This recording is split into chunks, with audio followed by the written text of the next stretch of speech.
Hello everyone, and welcome to the 8th round of the former SimRacing 2014 ACE Championship. We are at Indianapolis Motor Speedway, which is not on the F1 calendar anymore actually. I think it has been removed from the calendar since 2008, so the last race was in 2007. You might know this track from the Indy 500 if you're an IndyCar fan, as we, with this layout actually, we drive over the oval as well a little bit, the final sector. Well, I am here today with James Sadler, who joins me again in the commentary booth. Welcome to you, James. Yeah, hello and welcome, Jeroen as well, and everyone that's watching the broadcast. And we were actually going to go, I'm just going to point this out, we were actually going to go to Spa, but there was a few issues with the track, so we've gone to Indianapolis. It's still a great track.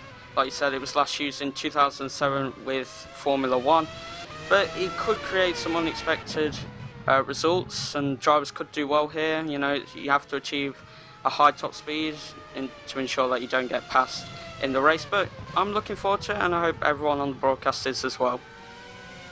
Yeah, I'm looking forward to it too, but let's get straight point and actually talk about that setup, because it is quite interesting here, isn't it, with the setup in particular, because you need a high top speed, as you have said, and especially in the race, I would presume you are running quite low wings here in order to achieve that top speed and use it for defending, but as well for overtaking, right?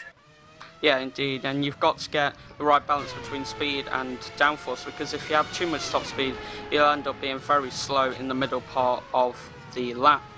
So currently we've got Daniel Kiss in first place on a 1 minute 10.9 seconds, and then we've got his teammate Marco Conti on a 1 minute 10.986, and there's quite a sizable gap to their teammate Mohammed Patel, which is on 3/10.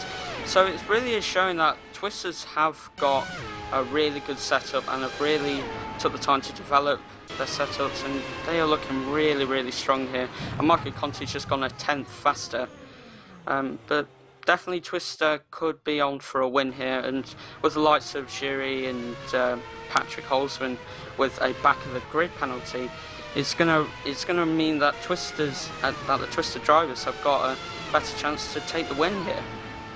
Yeah, this is that chance really, if they wanna achieve a good result with indeed Thoman and Holzman starting from the back of the grid. So yeah, this is the place where they have to shine for sure, but I'm sure that their competitors, they will try to put up a tough fight against them, of course.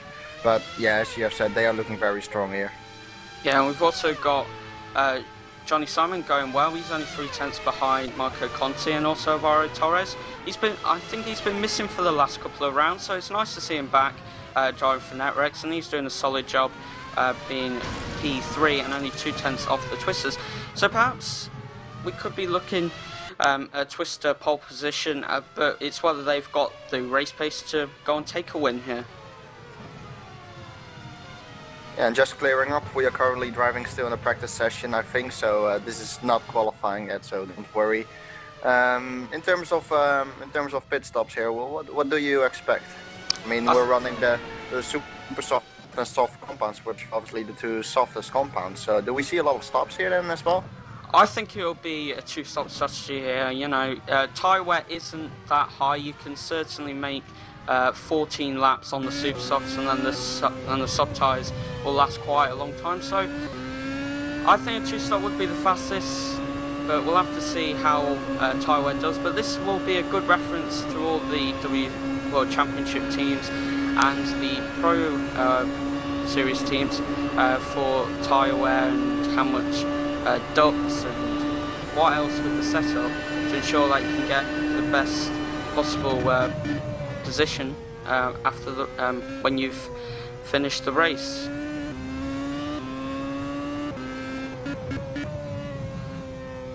So currently outside the top 10 we've got Guido Valeriano, Daniel Anthony, Lopez, Holzman, Sadler, Thoman, and Chris de Jong. He's back. I think he's got his wheel fixed. But Norbert Leitner is just in the top 10. He's 1.1 seconds off Marco Conti, so perhaps he hasn't done much testing here because he's usually pretty strong, but let's hope he does well for Fast and Speed because they're a good team, and I wish them all the best for this race and for the rest of the season.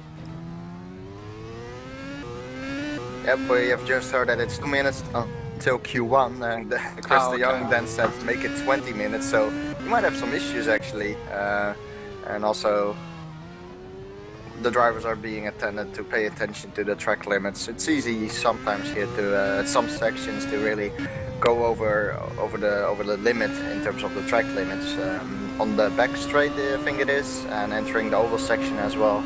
And actually, talking about track limits, I think Jeroen had a penalty for exceeding the track limits in Germany, right? Yeah, he did. And so we're just going to see race pace from Jeroen in this practice session, which is why he's down in P16.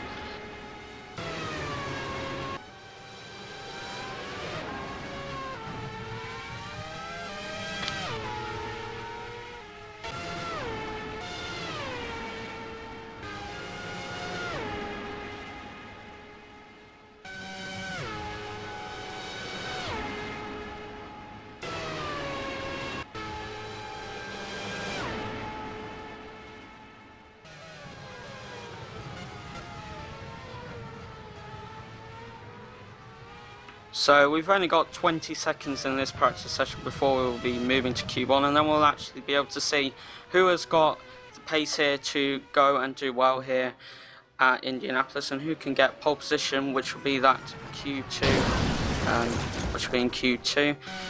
So it's looking like a pretty dominant performance here in this practice session from Twister at the moment, with first and second. Even though it's a practice session, they may get an even bigger gap, but like I said, Alvaro Torres and Mohamed Patel and Johnny Salmon all doing a good job.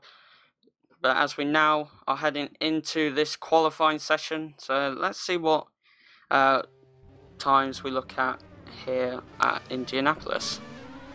Yeah, so first qualifying session, top 10 will advance to Q2, where we see the deciding for the decider for pole position. So currently it's only about the top 10 really. You need to be in there. Being outside the top 10 gives you the opportunity to choose a different compound for the race, because in Q2 the participators have to race or start a race on the compound they have qualified with. So 10 minutes qualifying one, and well, we are underway. Yeah, indeed we are, and we've got, I think it's Mohamed Patel who is first. Yeah, he's out. leading. Yeah. Yep. Well, this is actually Mohamed Patel's best chance to try and get some points back to Jeroen. So with Jeroen at the back of the grid. So let's see what Mohamed Patel can do, whether he can match his Twister teammates. So let's just hope we have a good, exciting qualifying session. And how important is pole position on this track? Do you think it could be deciding for the outcome of the race, or do you think I think there are plenty of overtaking opportunities here, so we might see that, but what is your opinion? I think pole position is key to getting, you know, just trying to get the 1 second gap for DRS out, because even though it's a short straight on the main straight, you still need a high top speed here to go and overtake the person in front of you. So you have to get a 1 second gap, but still you need low wings to make sure you don't get overtaken by anyone else behind you. So with Mohamed Patel going into T1, then T2, and then he's getting on the exit curve, and now we're heading into turn 3. It's a difficult corner, but he holds the apex nicely. Third gear, fourth, now into this flat-out right-hander. That's the end of sector 1, so he's now into this sweeping left-hander, second gear, and he's just running a bit wide so he can slingshot into this next corner. Second gear, he's getting on the curb with DRS now on this short DRS straight, which could create some overtaking opportunities. So he's now second gear, again into this little complex, lots of corners. So he's now into second, and now he's got to watch the exit, so make sure he doesn't get too much wheel spin, which he does nicely.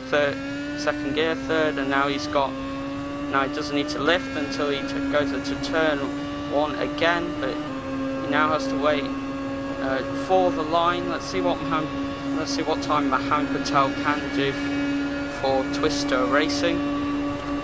So 1:10.8, that's a fantastic lap for Mohammed Patel. We just got Alvaro Torres 0.3 off Mohammed Patel with 1 minute 11.1 seconds. Then we got Johnny Simon up into P4, and then we've got Thomas Sadler up into P3. So it's looking fairly close here at Indianapolis. Yeah, and here comes Marco Conti across the line. I think it's going to be a good lap from Conti, and it is indeed P1 for Conti, 1:10.7, 600 faster than his teammate Mohammed Patel. It seems like Patel, well, I would say that Conti has the edge over all the other Twister cars at the moment. He looks very quick.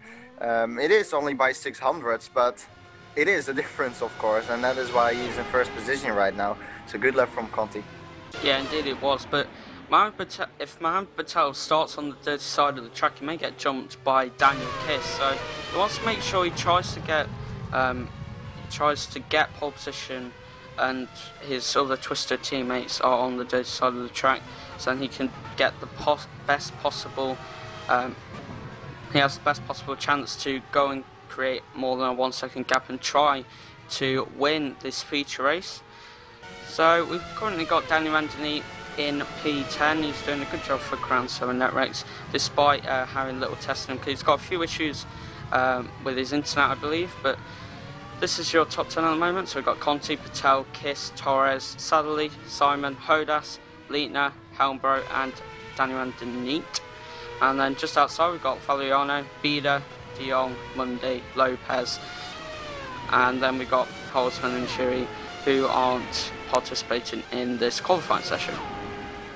Yeah, Patel just started another lap. He's currently in sector 1, did a 21.8, which is about involved what he did first. He runs very wide into that hairpin, which I think is turn 7. Yes, it is indeed. Now he comes onto the back straight. So corners 9 and oh no, I should say 10 and 11, which are the two hairpins Patel is coming up now. He's in them right now. I think these two corners are so crucial for your lap time, because they are very slow. You're in there for quite a long time, and well, you can only really lose time there when you get it wrong. And Patel gets it wrong actually on the entry of turn 12, gone on the grass with his outside tire, and he spins. Is that Patel a little bit of pressure maybe? Maybe he wants to prove that he is faster than his teammate. Well, but in the process he made a mistake. Yeah, he was actually faster in sector 1, so perhaps he was just pushing too hard, trying to get even more time to his teammate. But you know, Patel has got the pace here. He doesn't really need to push too much in this qualifying session, but as long as he gets into the top 10, he could, and then gets a consistent Q2 lap, he could take pole position here. Good point, and let's actually watch Valeriano, as I think Valeriano is going to cross line currently in 11, so he wants to improve himself, but no, he abandons his lap, and so he wants to give it another shot with 4 minutes left, try to get into that top 10. Same for Bida. Daniel Bida is about to start his lap, I believe, on the super soft tire. Yeah, he's about to start his lap, so let's see if he can improve himself and get into the top 10. He needs to improve by 4 tenths if he wants to get ahead of Dan Van Den Niet, who is currently a 10th. So let's see what he can do through the first sector, corners 1 and 2. Rather great line right there. Had to wait for the car to stabilize itself before he could get on the throttle. Turn 4 does look pretty smooth there. 21.9 per sector, about 2 tenths of the quickest time we've seen so far. So not too bad at the moment. He has quite a bit of understeer actually in that car when you look at it, I think. Now into turn 9 in the second sector, turn 10 and turn 11. Needs to get this right. I think these corners are so important for your lap time, as I've said before. Let's see, his second sector time is a 30.4. That's average. I think he's on for an improvement though. I might be wrong. I think he is. Entering the oval section here, Daniel Bida up to 7th gear and off to 306 kilometers an hour as he crosses the line. Let's see what he can do. He needs a 112 and he does a 111.9. Daniel Bida gets into 10th position, and that drops then even the need now outside the top 10. Good lap from Bida. who well is on with 200s quicker than even the need, so our gaps aren't big at all. As Hoda, wait, I think Mundy, yeah, Mundy is now in 10th place. And Daniel Bida is outside of the top 10. Someone improved. I'm not really sure who it was, but Yeah, he pushed. It was Monday. Okay, it was Monday. So we see Monday now in the top 10, and I think he can do one more run. So we see everyone who is currently in the pits going out again for one more run with 2 minutes left.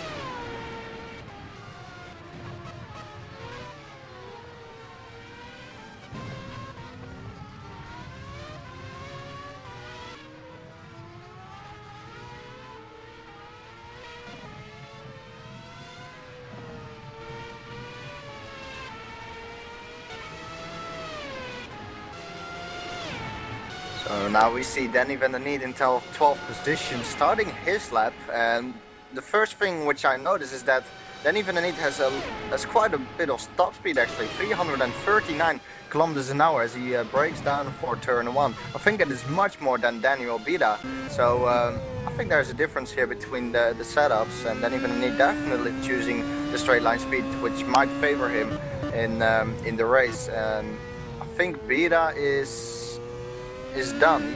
He's exiting the pits, but he doesn't have a lot of time at all. I don't think Bida is going to make it actually. I don't think he's going to make another lap. He doesn't have much time left, so focusing on Danny van der Niet. So he goes through that second sector, choosing first gear here. We see some drivers choosing second gear through those two hairpins. 30.4 mid-sector, that's the same time Bida did. So he's going to be close, I think, once again, but he should have a quicker third sector because I think he's running low downforce. Bida was running 305 kilometers an hour through this corner. Danny van der Niet is running 315 kilometers an hour, difference of 10 kilometers an hour. As Danny van der Niet crosses the line and he does a 111.9, which is enough, but only just about. Thomas Mundy doesn't improve. Daniel Bida is on his outlap, but as I said, I don't think he has enough time left. And Valeriano, whoa, what's going on here? I think Bida and Valeriano just collided with each other, so Valeriano is done as well. And then we see Chris de Jong, who I don't think he's able to cross the line as well. He is too late, 4 seconds left. Oh, he's not gonna make this.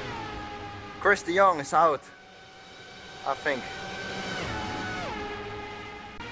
Yeah, he is. So now we're just looking on at Daniel Bida, and there's a huge crash in the stars. Yeah, Chris de Jong slammed on the brakes, I think, and turned into the wall, maybe out of frustration. That's not what he wanted, I guess, but the session was over anyway. And then Daniel Bida is indeed abandoning his lap too, so that is that.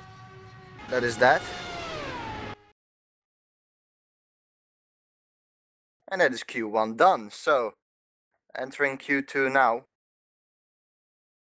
Interesting that Thomas Mundy is outside the top 10, I think. He only missed it just about, of course, because the gaps are really close here.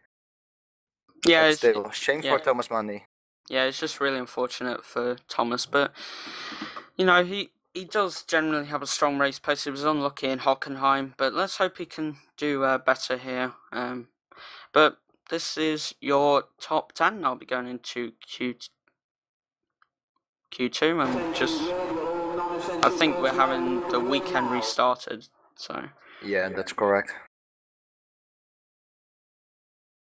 So what have we learned from that Q1? Well, we have learned that Twister is very dominating at the moment.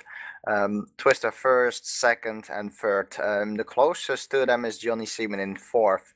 And Severly in 5th in the Go Speed racing car, and we see Torres in 6th then with the Crown 7 Networks car. I do expect quite a bit from Torres actually during this qualifying session. I hope he can qualify himself high up, because usually he does provide some action. So let's see what he can do then. Yeah, well, Torres is a fantastic driver that did well last year, as we've said in previous broadcasts. So you know, you would expect him to be up there, as well as Daniel Kiss also did a fantastic job last year. And so I believe we're now just heading into this Q2 session, and we've actually got Daniel Anthony is the first one to go out on track. So Jeroen, who do you think has the best chance of pole position here? The person who just exited the pits. That's not Van der Niet, well, that is Conti, because Conti goes behind him. No, that's not true actually. I think Liedner is the second one to do his lap, and then it's Conti. But still, I think Conti, he shows as well that he has a lot of confidence. I mean, he's one of the first ones to go out again. I think Conti wants this one, and I think he can do this.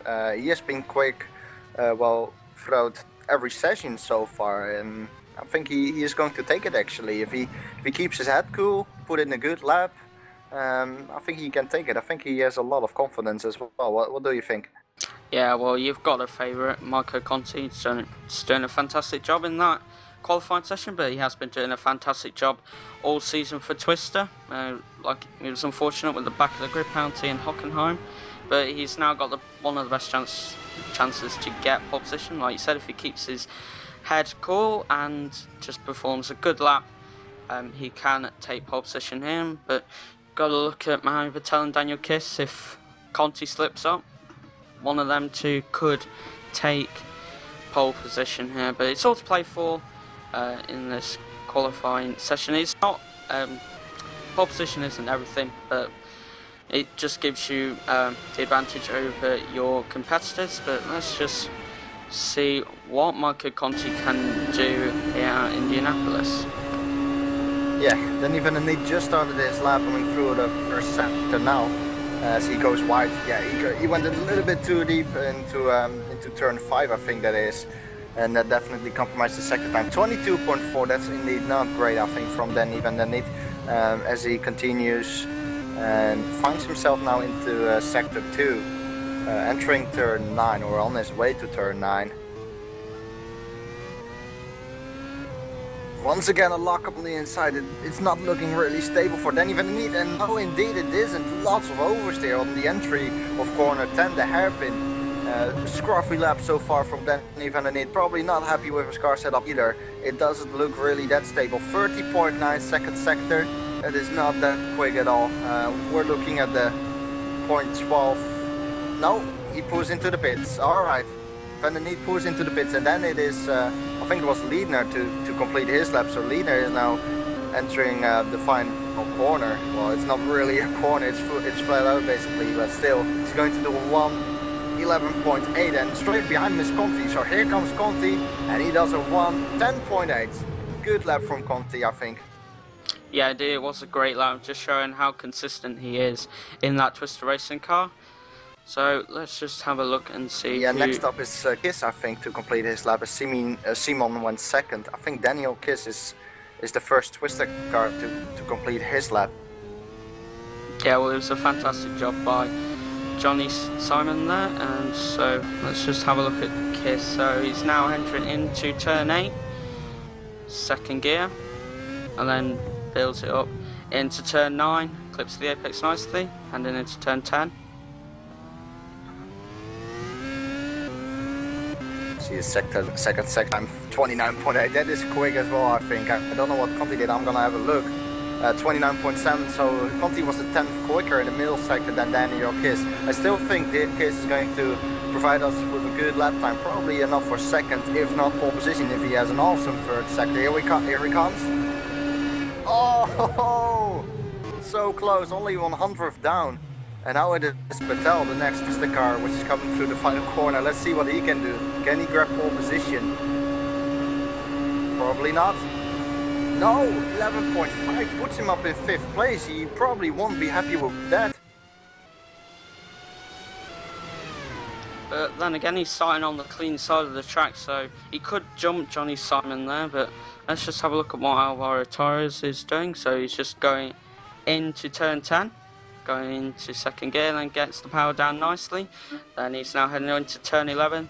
Should be a second gear corner, and then gets a nice clean exit on the curb, and then is now full throttle all the way to the finish line. So let's see what Alvaro Torres can do here for Crown 7 net race, to see if he can match Marco Conti's time. So he's gone very close to the wall, and it's an 11.098. So awesome lap. Yeah. Next up, Ho, that's the final car to cross the line. And he does 11.7, puts him up into 8th place. So that is Q2 done. Then only one person who didn't qualify here or set a lap time. That is Danny Van den Niet. We saw what happened with him at a scruffy lap and just pulled into the pit lane. So Conti gets pole position, 100th of a second ahead of his teammate Daniel Kiss. And Navarro Torres, as I've said, I hoped he would do well and qualify himself high up. He has done so with a 11.0. He does, however, I think start from the dirty side of the track. Or is that the clean side? No, that's the clean side. Never mind. So it's Saverly starts then from the dirty side, and Siemens starts from the clean side. Yep. So we're now heading into this warm-up session where the drivers get to test their race setups. So. Yeah, so let's look forward to this warm session. It just gives you an idea of what times we could expect, who's got some good race pace, but you can't really look too much into it. So here is your top 10. So we've obviously got Conti, Kiss, Torres, Sadler, Simon, Patel, Helmbro, who's done a good job for Aerochronik Racing, Hodas, Leitner, Danny Van den Niet rounds out your top 10.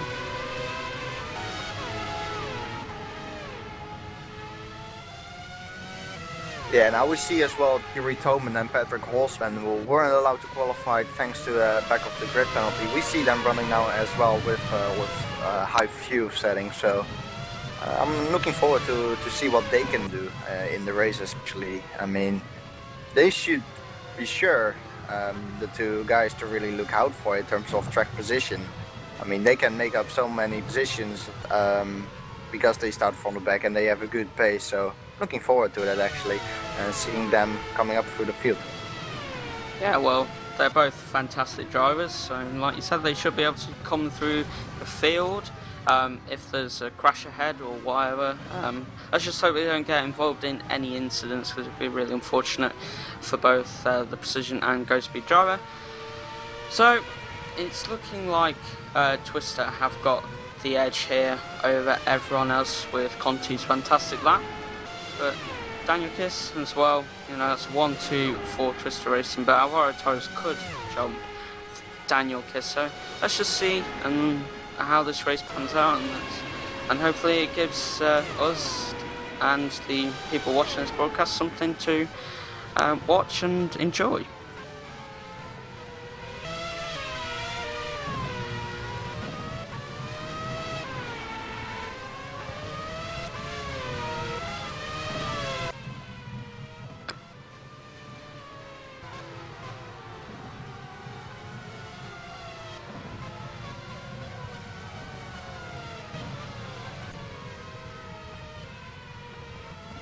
Yeah, I just had a look at the championship tables. It is still Jeroen Toman who leads by about 100 points on Patel, but Patel should be able to close him down a little bit in terms of points after this round with the back of the grid penalty from Toman. I only think Toman has back of the grid for the feature race, for the first race, and not in the sprint race. So that would be good news for him. But Conti, the person who is shining here really, he is in 4th position in the championship. He is about 30 points behind Johnny Seaman, and Johnny Seaman is actually the person who starts in 5th place. So Conti definitely having the edge over Seaman, but we will see whether he can outperform him as well in the races. That is obviously more important because the points are given in the race, not in qualifying. So if Conti managed to win here, whatever Seaman does, I would say that Conti is going to get a good amount of points on Seaman. Conti will get a good amount of points on Seaman in the championship. Yeah, well, he's already 0.2 faster than Navarro Torres, so if he just gets a good start, we're pretty sure that he will just go into the distance, but we might not see that. But let's just see how Conti does for Twister Racing. But yeah, like you said, he could jump Johnny Simon in the Drivers' Championship, and it just creates more of a fight between the Twister driver and the Barracross Positive SimRacing driver.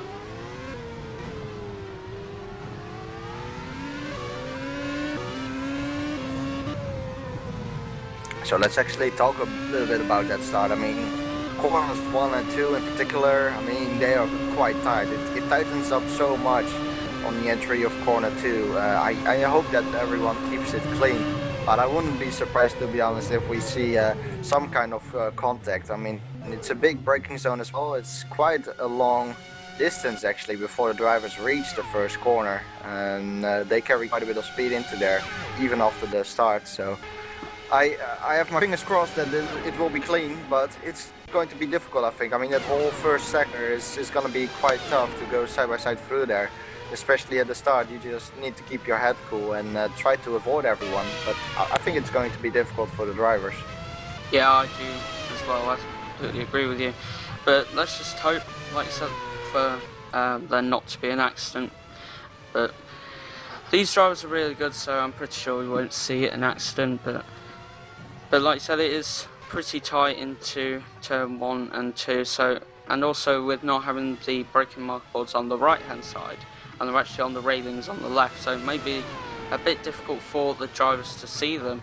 So, but yeah, let's just hope we don't see any crashes here in this Ace feature race. Yeah, it could be me, but I don't think precision is looking that dominant here. First of all, well, we have seen Toman, who has been, I think you can tell that he has been quite dominant this season. I think that's just a fact, really. 100 points ahead of Patel in the championship. But this race, precision seems to struggle a little bit, I think.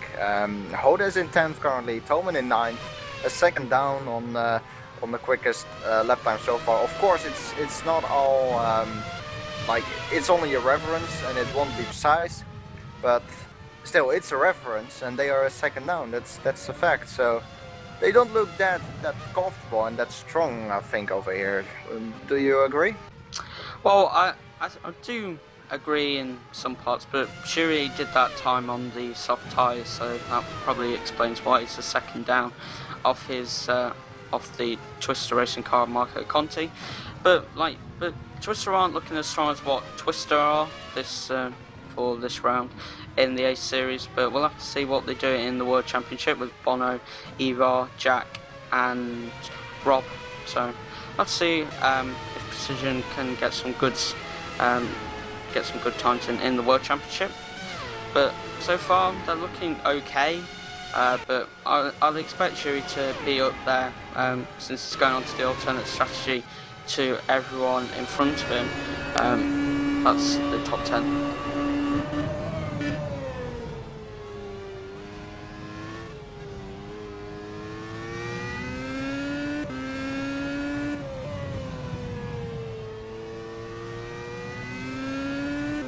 I'm currently seeing quite a few drivers out on the soft tire, as you have mentioned. Jerry Toman is on the soft tire and not on the super soft. Same for Boya Garcia. Thomas Mundy is on soft. I think, yeah, Chris de Jong is on soft as well. But Patrick Holzman is on the super soft tire though. But still, we see quite a few drivers on the soft tire, so it's only warm-up, of course. But I would say that shows that they are going with the soft tire as well in the race, unless they want to troll the competition. But I would say that the guys who are right now on soft tire will actually start on the soft tire as well in the race. So that would be Toman, Garcia and Mundy and Chris de Jong. Yeah, well, you would expect them to start on the soft tyres because they want to try and jump people ahead of them, and if Shuri wants to try and get some good points, he really does need to jump the people ahead of him as quick as he can. But that may be a bit difficult in the first lap, but he should be able to use his top speed advantage against everyone else. But then you've got Patrick Holzman could also jump a couple of people if he has some good pace in this race. So we'll have to see how this race pans out, but so far it's looking like Twister are doing really well here and could take the win in this feature race. Yeah, definitely. We have seen Holzman now actually putting good lap times. He's currently quickest at 2:10, so that's interesting. That's exactly what we want actually. I mean, Holzman, back of the grid penalty, but quickest in terms of race pace at the moment at least. So that's going to be exciting. Exciting seeing him work his way up to the field. Yeah, well, he's a fantastic driver, so I'm really looking forward to what Holzman and Shiri and, you know, likes of Simon and Torres, what they can do, how they finish. You know, it's going to be it's going to make it to be a good race, and hopefully people on the broadcast and the drivers and everyone watching this enjoys it, because FSR is a great league, and you know, it's got some fantastic drivers in it that can create some great racing. And I think Indianapolis will throw up some great racing as well. Yeah, I do agree with you for sure. Anyway, less than 30 seconds left in this warm-up session, so we should go to the race soon. Remember, we have a formation lap 12, so we will do the formation lap first, and then we will see the drivers lining up on the grid. Heart rate is increasing, and then the lights will go out. So what are you looking forward to in this race? Which drivers do you think are going to perform well here? I think Conti will, if he can just get a good start. I think he could go into the distance. But then you've got the likes of Holzman and Shiri, what we've talked about, they can do well here. Daniel's a strong driver, so Simon and Torres, and possibly Mohamed Patel could also do well here. So there's a variety of drivers that can, you know, really do well and score points for their respective teams. So we're now heading into this race. So, and then we will begin the formation lap.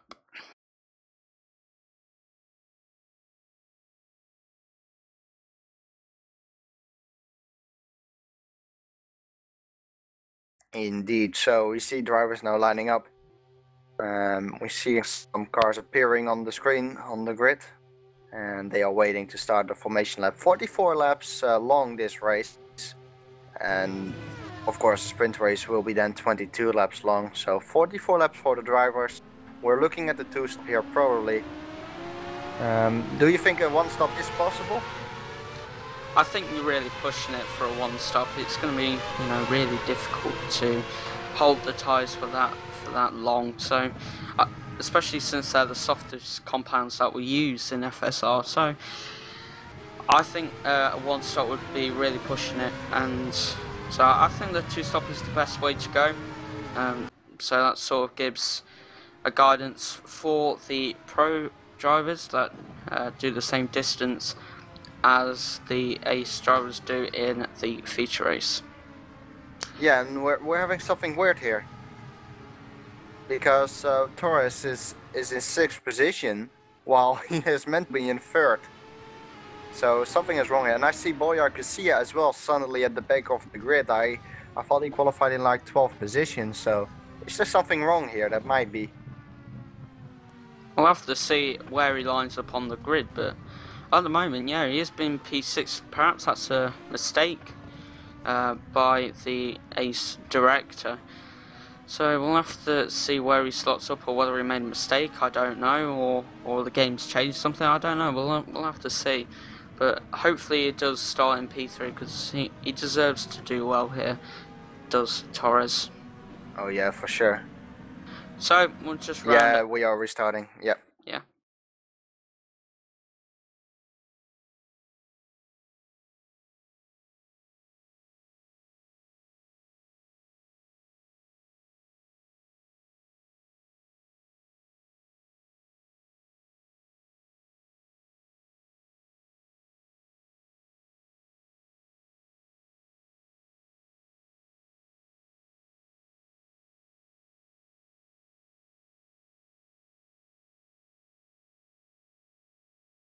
So Christopher Kopp, the moderator here in this lobby, is going to sort everything out, I'm sure. And then we should start the race soon. It's not as bad as we had in World Championship, where, what was it, in Hockenheim, where we had a couple of resets. Oh well, that was we had a I DDoS haven't counted, attack, but oh yeah. and then we had that massive pile up, and then you had Thomas and Chris going on about sausages. So. Yep. we're not gonna do that. We're not going to talk about sausages in the commentary booth. We're just going to patiently wait for Christopher Cup to sort of. Shouldn't take too long. I No, it shouldn't. No, let's go through the grid actually. I mean, we don't have anything else to do right now, have we? Well, it's actually changed. Oh it's yeah, not, sure. It's not the right I have the grid, top so... 10 here. I have the top 10 written down, so I can tell you that. Okay. Okay, so Conti starts from pole position with a good lap time, 100th quicker than his teammate Daniel Kiss, who starts in second place.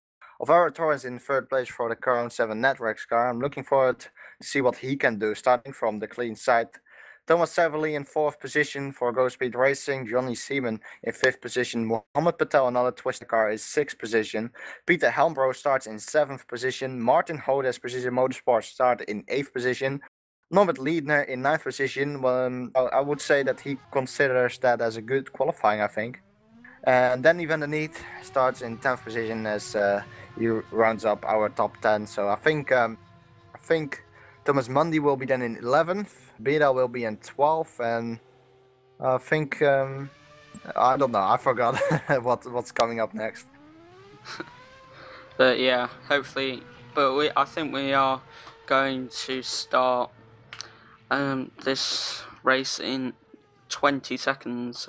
But we'll have to see whether we're going to do another warm-up. But it was already delayed, was this ace race, so it's going to be delayed a bit more. So, and actually we're now going into this race. So, yeah, it seems all fine right now, the grid position. So, well, we've had the top 10. Can you continue now with the cars 11th till 18th, please? Yeah, I can. We've got Mundy, Thomas Mundy in Fast and Speed in P11. Then we've got Daniel Beda in 12th position for our Iconic Racing Grey Team. And then we've got Guido Valeriano in P13 for our Iconic Racing Blue Team. Chris de Jong for Crown 7 Netrex. Then we got Renan Lopez driving for the Venice Project Racing. Then we got Sherry Toman driving for Precision Motorsports in P16. Then we got Patrick Holzman driving for GS Racing in P17. And then rounding out at 18 car grid is Boya Garcia driving for Borrowcross Positive Sim Racing in P18. So we've now got the drivers starting the formation lap with Conti leading, and I think they might go a little faster than usual just to try and start this race a little quicker.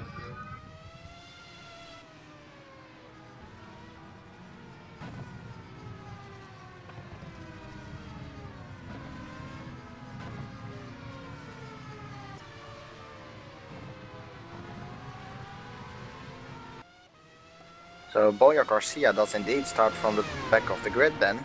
Don't know if he has chosen himself to actually start from the back of the grid, or I don't think he had a penalty or something like that, so he must have decided that he wanted to start from the last place or something like that. I'm not entirely sure what happened there. No, I'm not either, but perhaps he made a mistake and never qualified, and he went too wide on the exit of turn 7. We'll have to find out, but now we're going to start this race, and we've now got Marco Conti going quite quickly to the line, and so we'll have to see how this race pans out. So Jeroen, when they've lined up the grid, do you want to do the start for us? Yeah, for sure.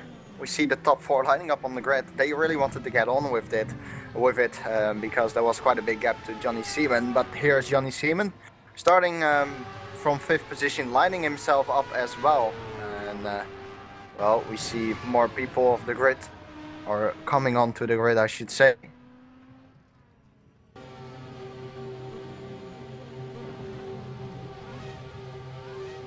So we're waiting for Boya Garcia, the final man on the grid, to line up. And I think he has lined himself up right now. So we're waiting for the lights, and here we go. We have 2 lights already, 3 lights, 4 lights, 5 lights. And we're away. So Marco Conti from pole position. I think start yes he had indeed, as we see a Go Speed car on the right hand side there, having a brilliant start actually. And we see Alvaro Torres on the inside of Daniel Kiss, who is in the sandwich a little bit as they enter turn 1 right now.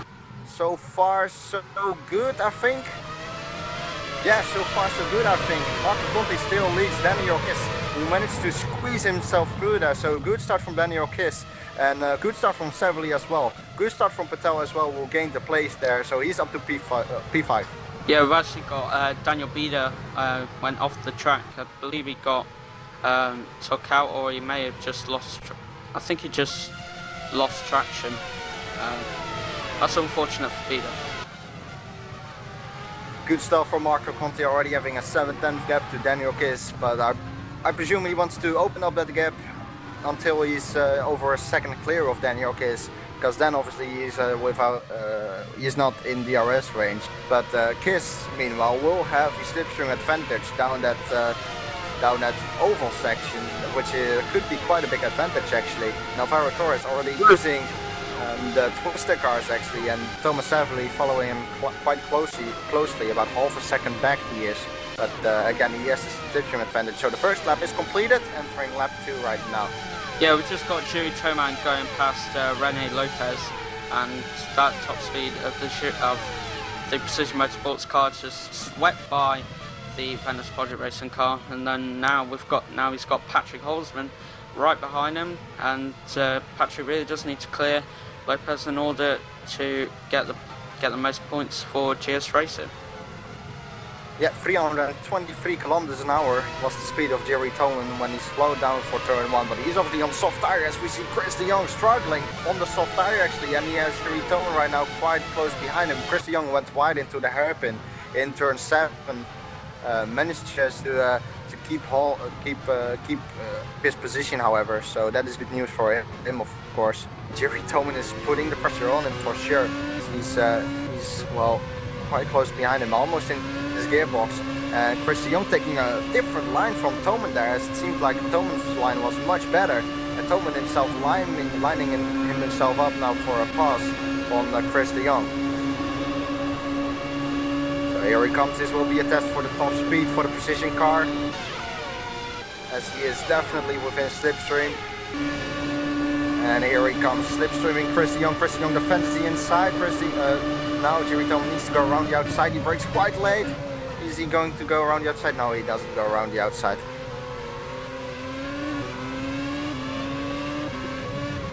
Yeah, well, just updating on the lead. So we've got Marco Conti still leading this race. He's now 6/10 clear of his teammate, but Torres has lost a lot of time to both the twister cars, and so we're now looking. So it's now looking like both the twisted cars are just going to go straight into the distance.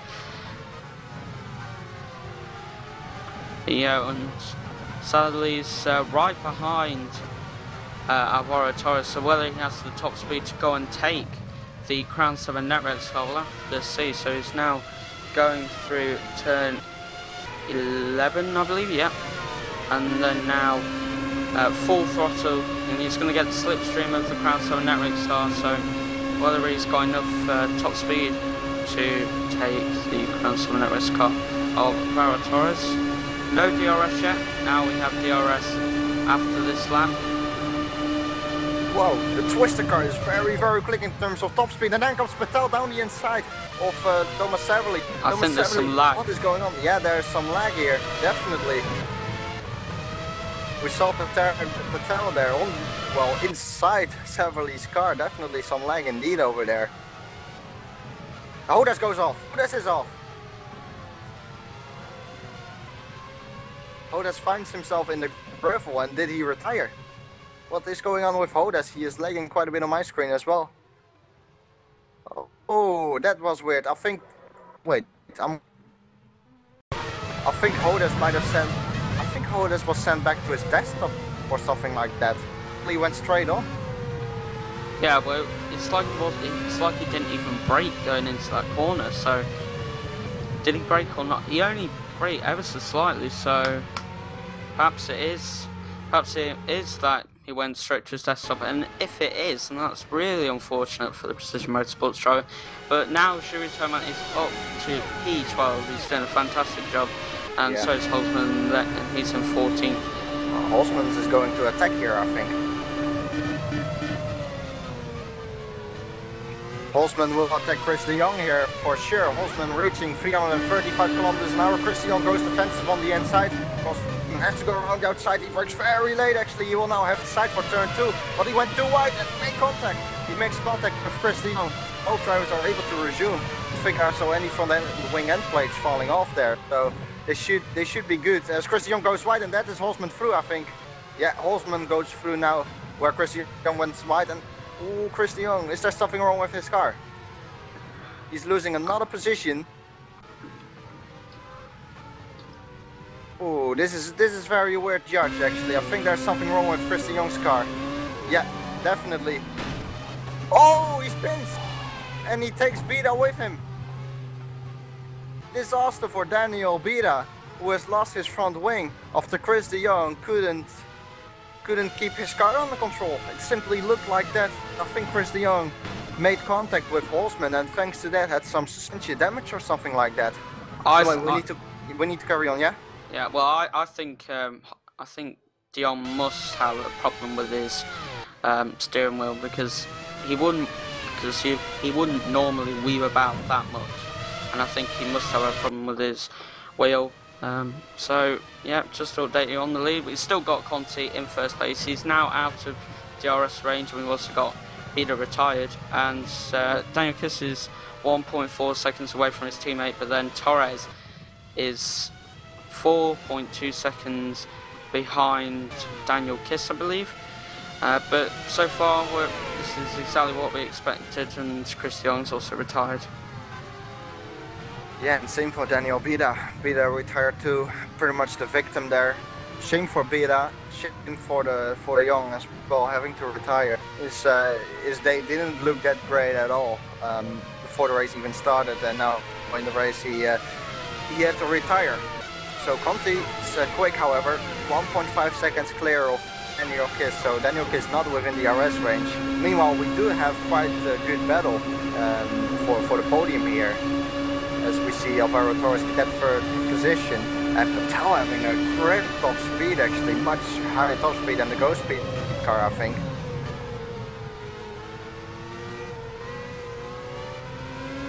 But don't forget Johnny Simon, who is still in 6th position. He is looking for a mistake maybe for the drivers in front of them, and then he can pass them. Yeah, well, just going back, just towards the back of the field, we got Shuri Toman right on the back of Valeriano. Valeriano's got DRS, but has Shuri Toman got enough top speed? He's hitting 337 kilometers now, and then they make contact, and Shuri Toman just taps the back wheel of Valeriano. They're able to continue. I don't think there's any damage to both cars, but now Danny Van has got so much understeer, which is surely damaging his tyres. But now you've got Valeriano looking behind Danny Van and then they're still holding their positions, but Valeriano just went a little bit wide. But we'll have to see if Shuritaman can try and pass Valeriano again on the main straight when he has DRS, but he has got a really high top speed, so you would expect that, but we'll have to see if he can pass him. Well, I don't know if you're watching the replay, but really Jeroen is on the straight. And oh, there, wait, Valeriano touches Danny Van der Niet in turn 1. Yeah, I just came live and then I saw that. Yeah, no problem. Yeah. We have a huge battle here. Huge battle for 9th position. We saw Valeriano touching the back of Danny Van der Niet, but look at this, Patrick Holzman now touching the back of Jeroen as well. Yeah, this is great battling here, and Valeriano's possibly could get past Danny Van der Niet, but whether Danny Van der Niet has got a high enough top speed, but Holzman is looking very racy behind Toman. And this is all for P9, I believe. Yeah, it is P9. Yeah, it is. Yeah. So Valeriano, Toman, and Holzman will all have DRS.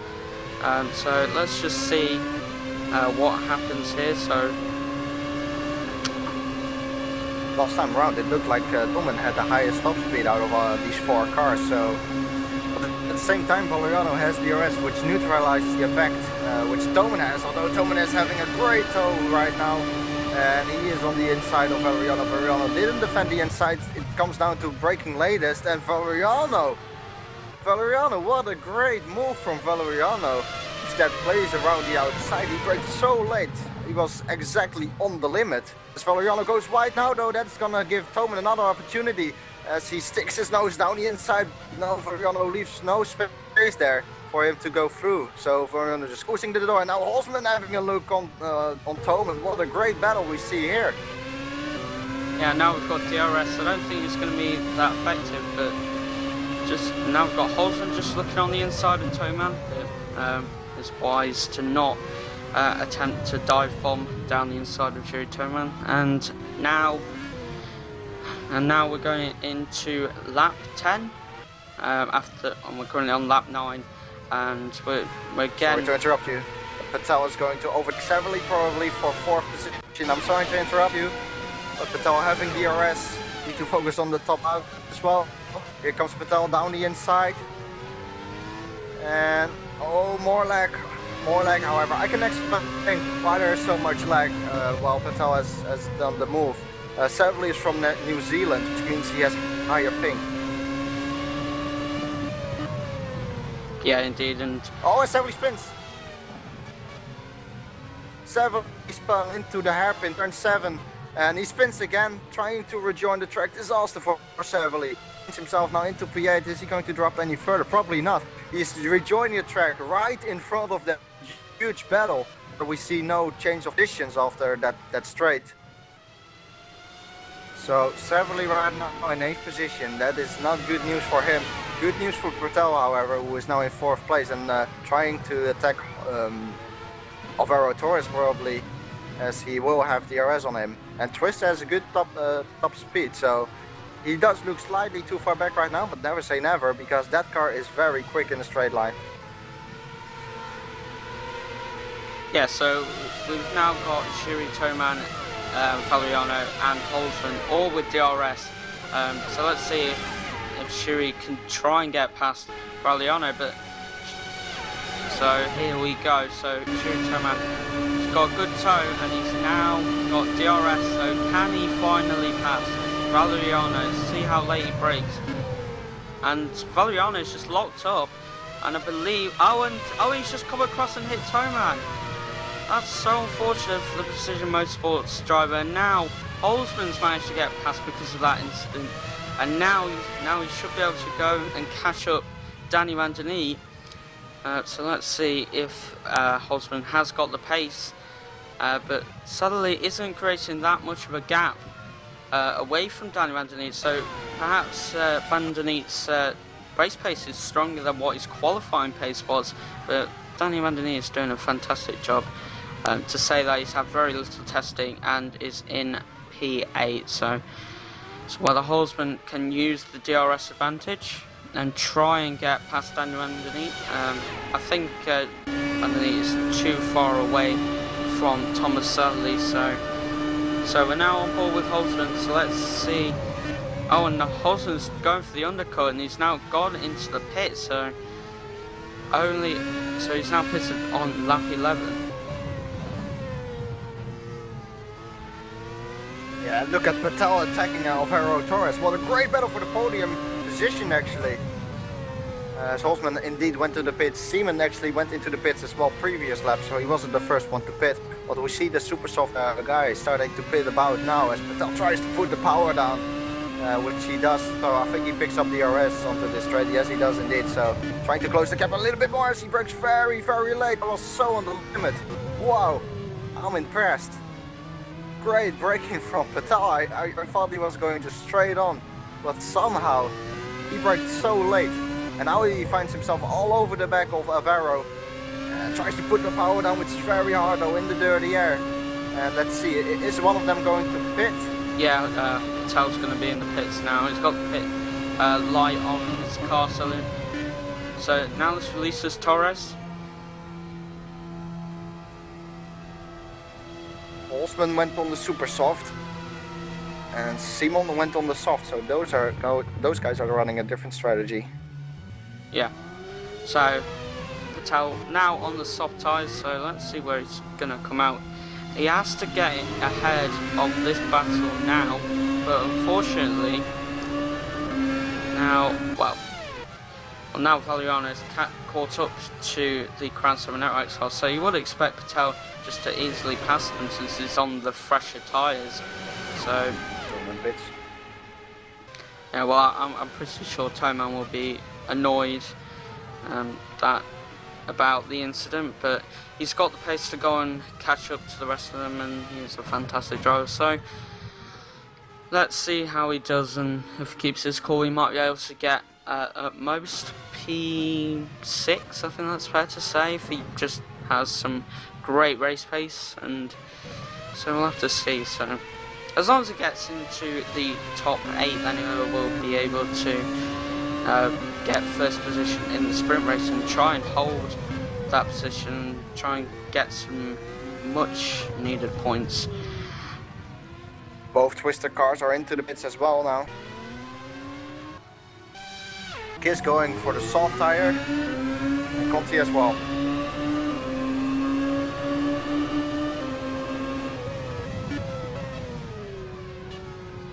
So Peter Helmbro right now leads the race, as we see Sadler rejoining right in the twisted centric, or no, Sadler was already there, of course. We see Conti and Kiss rejoining, but Sadler has split them apart really, but I don't know, I think Daniel Kiss is already, well, he already wanted to pass Sadler with his freshest set of tires, as we see another great battle with Danny Van Der Niet in sixth position, and his teammate is right now behind him.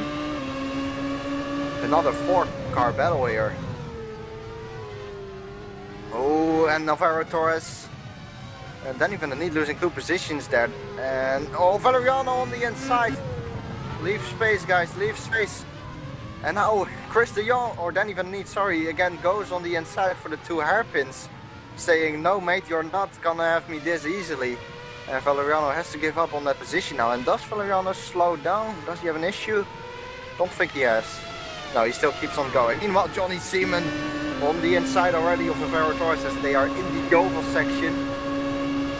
And I think Johnny Seaman already has the move done. Will he have DRS as well? I'm not sure actually. Yes, Seaman does have the DRS as well, so that should be a straightforward pass for him. Although, no, because Navarro Torres doesn't give up around the outside. What a move! What a great move from Navarro Torres. Similar to what we have seen Valeriano as now. Johnny Seaman tries to go back around on the inside, but no, they are clever. They are not going to crash each other out here. Good stuff from Torres. Good defending from him. I definitely thought that Seaman had the place there. Yeah, well, Torres just broke later and just, like I said, just went round the outside of Johnny Seaman. It's a fantastic move to regain the position. So we've now got Hodas right behind Garcia, so whether he can try and get past the Biocross Positive SimRacing car.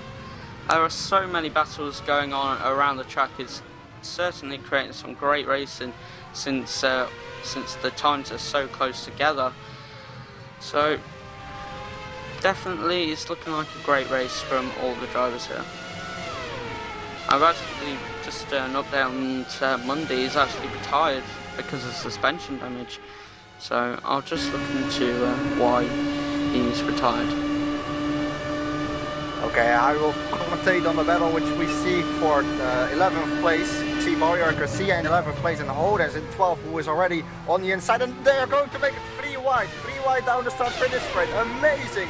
Osman on the inside for the next corner, as we see a car rejoining as well. That is Severly, who just pitted, and we see Hosman taking that position. Very aggressive stuff, but I think within the limits. 3 wide there on the main straight. That looked amazing. And Jerry Toman finds himself in 14th place, still behind Boyer Garcia. So Garcia lost 2 places there to Hodes and Hosman. And we see now Jerry Toman attacking Garcia as well. Oh, that was amazing. 3 wide down the start finish straight. Good stuff, good stuff. Yeah, I've just got an update on Thomas Mundy. He tried to pass, I believe it was Hodas with DRS. He turned too violently and he just went straight into the wall. That's really unfortunate for Mundy. He was doing well, so believe Helmbro's now, or The one got past Garcia. oh, okay. Oh, he still hasn't pitted. No, he hasn't. Oh wow, he's really trying to. So he may be just trying to make that one-stop work. So we'll have to see when he pits, but he's doing a fantastic job to be on lap 17. But that No, he car... did pit. Sorry, he did pit. I think. Yeah, apologies for that. He did pit. Oh. He pitted in lap 14 or something like that, I think. Oh, okay.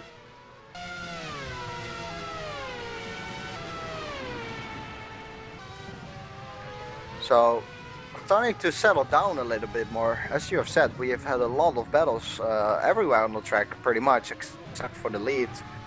We still find Ulti in the lead, but they need a lot of battles. It's starting to settle down right now a little bit, even though we see some battling for I think 9th position is currently the closest battle out on track.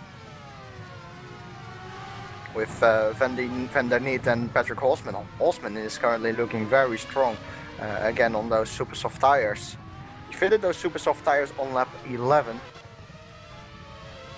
He's looking very feisty since he put them on, so definitely looking comfortable as he already is alongside Danny Van der Niet.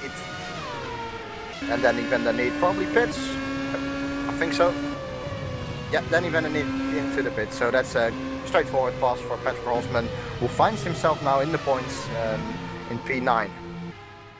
I've just looked at the timing, and I believe that Helmbro has not pitted because all of his sector 3 times are in the 20s, so he's doing a fantastic job to be on lap 18 and still going on them super soft tyres.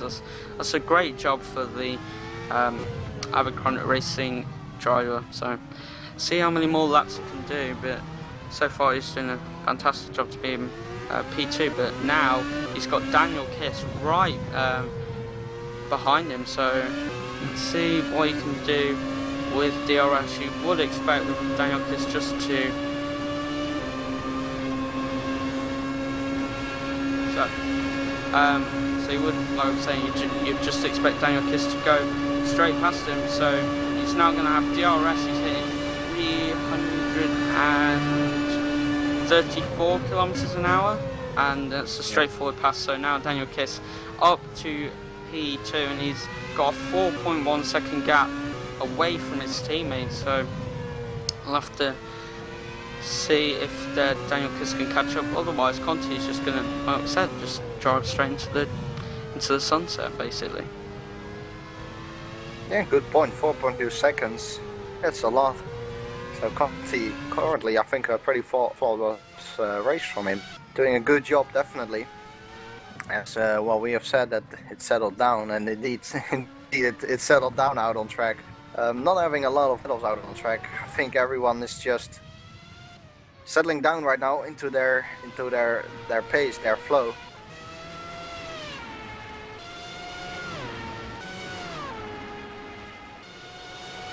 But everything can still happen. We are only at lap 18, and saying that Torres goes off. I was watching him, and he goes off, and that is in turn 12, I believe. Turn 11, that is. And well, he went from P3 to P6, I think, with that mistake, or P5 to P6. Sorry, he lost 1 position. And we've actually got Helmbro in the pits, so he's pitted on lap 19. Did a fantastic job to stay on them tyres. So now he's going to rejoin. Let's just have a look where he rejoins. He should be behind Holzman. Yes, he is. Holzman's on the super soft tyres. So yeah, so let's see what Helmbro can do in that Abercrombie Racing car. Yeah, he's on the soft tyre, so presumably gonna try to make that one-stop work, which we thought we wouldn't really see. It's so marginal probably for the drivers, but he's giving it a go and currently doing not too bad. Oh, there's a car spun, Beverly spun, and he's lost his rear wing. Beverly has spun on the exit of turn 8, I think that is, and that's his rear wing gone. Oh, well. Leitner off too. Yeah. Leitner off too? What is going on? Yeah, huge lag between both of them.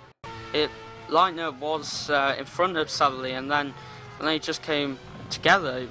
That's so unfortunate for Sadler. I think definitely it's the ping, and that's really unfortunate. And Leitner's actually retired, so Sadler will have to go in the pits if he wants to stay. Retired too. Oh, okay. That's really unfortunate for both the drivers. So, but there you go. That's just unfortunate. You can't really do a lot. But then you've got Holzen up into P6. What a job he's doing. You know. Well, then again, you've got Shiri Toman in P8 as well. So he's recovering well. Is the Precision Motorsports driver. But let's see how they finish. So we are now on lap 20. Correct. Yeah. So, but actually that's going to change because we're going to be on lap 21 since Conti's just going to come across the line, and he's doing a fantastic job. But we've spoken a lot about Conti, but he is a fantastic driver. There is not much action on the track now. No, I think the closest battle is Valeriano and Leitner probably. Or sorry, Garcia and Valeriano, I should say. And that is really it indeed. As we said, it settled down a little bit. But what's worth mentioning is Kiss closing the gap on Conti actually. The gap is now 3.9 seconds while it was 4.4 before. As we see Garcia making a mistake. Valeriano, be careful. Around the outside of the hairpins. There is such a slow section. Valeriano gets some oversteer. She tries to put the power down, but manages to make that move stick somehow. Yeah, it was Garcia who made a mistake coming into turn 9, I think that is. And well, lost position to Valeriano thanks to that. I don't think he will have the DRS either, so that is job done for Valeriano. Yeah, indeed. It was just a small mistake that allowed Valeriano to pass Garcia. So we are now entering lap 22, and the gap has actually increased between Kiss and Conti. It was 3.9, it's now 4.1. So Conti's just doing stable, consistent driving, and that's why he deserves to go and win this race if he just keeps his head cool. But you've got to give credit to Twister. All their drivers are on the podium. I think that's just shown how good they have been in Indianapolis. And then Johnny Simon, Bikecross Plus SimRacing car, doing another fantastic drive. He's been so consistent throughout the races, and I'm sure the team boss of Bikecross Plus SimRacing will be delighted with that. And unfortunate for Torres what happened to him, but he is in P5, and then Holzman in P6 doing a fantastic job for GS Racing, and he's the only Ghost Speed driver that is still running. And then we've got Helmbro in Abercrombie Racing, who isn't actually that far away from the Ghost Speed driver. He's only 1.3 seconds away, and that gap is actually decreasing now, and now Helmbro is looking very good behind the Ghost Speed Racing car. I suppose it's because he's on the freshest set of tyres, but Helmbro wants to get some more points. He really does need to clear Holzman as soon as he can, but now Shiri's coming onto the scene as well, so this could be a good battle for P6 coming up.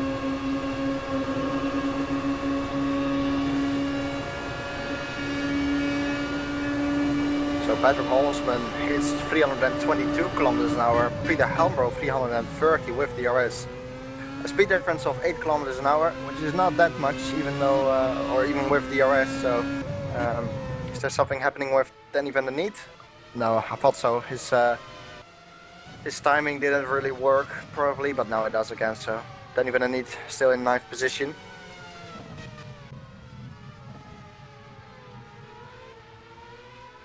But yes, Simon doing an awesome job really for Bikecross, as you have said before already. He's really a strong driver, I think, in this A series, and always provides some action.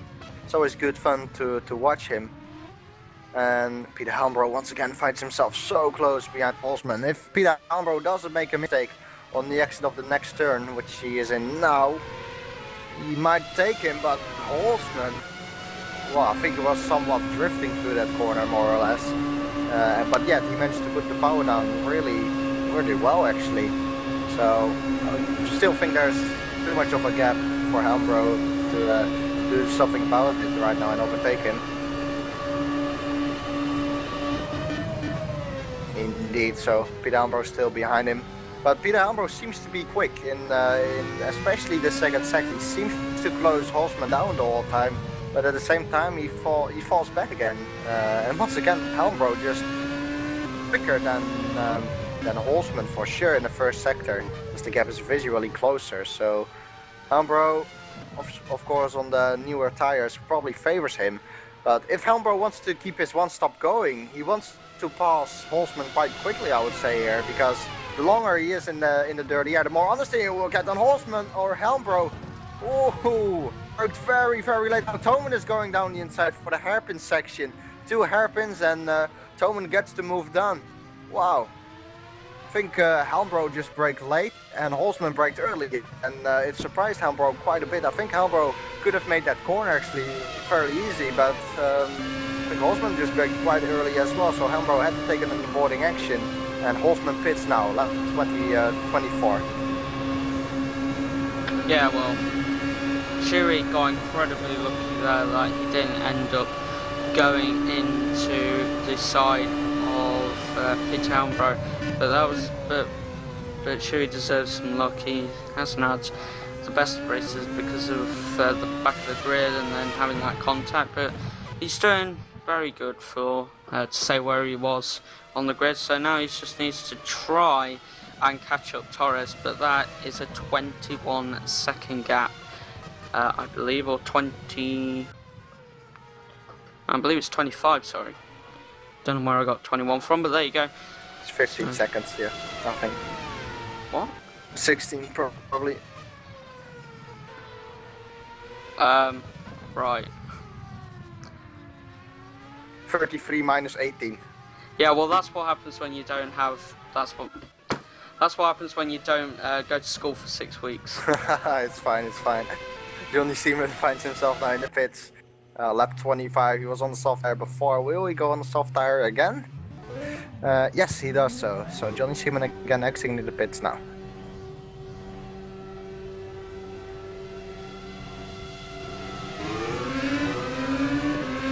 Where does he find himself? Probably, well, it's gonna be close, but he finds himself behind Helmbro and well, in front of nobody's land really. I mean, Patrick Holzman is driving behind him right now, just across the start-finish line, but there's a huge gap between them. So Seaman seems to be settled quite nicely here with that huge gap to Holzman, and now he just needs to push on these soft tires. And the people in front of him, Peter Helmbro and Jerry Toman, he's on the freshest set of tires, so bring it on, Johnny.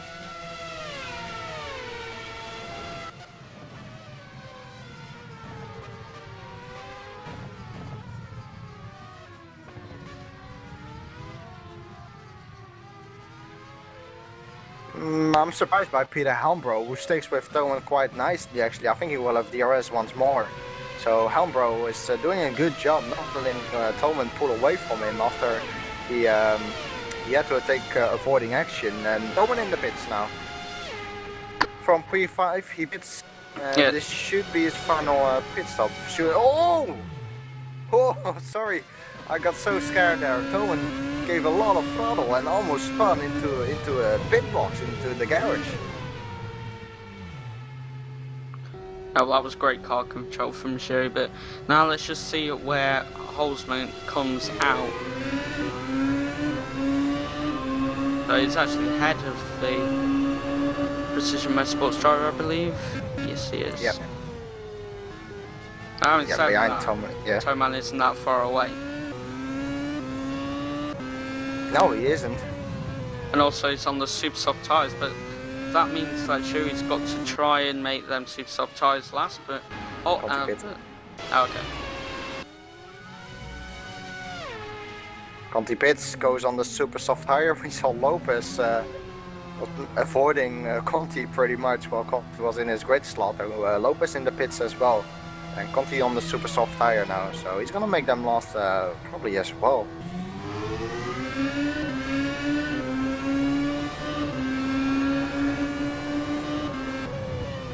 So we now got Johnny Simon going round the outside of Peter Helmbro. He's got DRS, he should be able to just get that move done, and he has done. So it's a good move from Johnny Simon for Barcross Positive SimRacing. So now he's up to P5, and now he's going to try and catch up to Conti, which is a 10-second gap. Yeah, stunned currently by the pace of Simon, doing an awesome job on those fresh set of tires. Catched up to Peter Helmbro in no time really. And Helmbro seems to have so much grip through the first sector, he just sticks with Simon, even though he has the derriere effect. So interesting setup probably from Peter Helmbro. He still sticks with Simon, and Daniel is in the pits now as well. Yeah, so perhaps Helmbro's using quite a high downforce setup there compared to the rest of his competitors, but he's doing a solid job for Iconic Racing. But now Holzman is still in P7, as is Jeroen, he's in P8. Or is in the pit. Yeah. And Patel as well. Wait, Patel changed his tires. Can you please have a look at Patel's tires, because they have a flat spot for me. I don't know how about you. Yeah, I think it's a glitch in Alphax too when you look at the replays, because it doesn't update the tyre wear. Yeah, he did pit. He went onto the super soft tyres. Okay. Yeah, he did pit for sure, but I don't know whether he changed his tyres, because you can still see this black stripe, but if you tell that it's a glitch, then of course it's fine. So Patel rejoins in third place, so we have the Twister cars again, first, second and third I should say.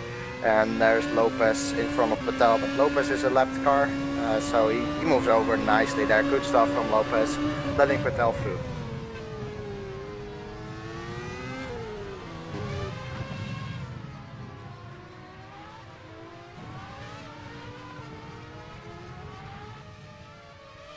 So Conti has been extending his gap with that undercut on Daniel Kiss. His gap is right now 5 seconds, so Conti does seem pretty much settled for the victory here. He just needs to keep it up as he crosses the line for 14 more laps, and then he will take the victory.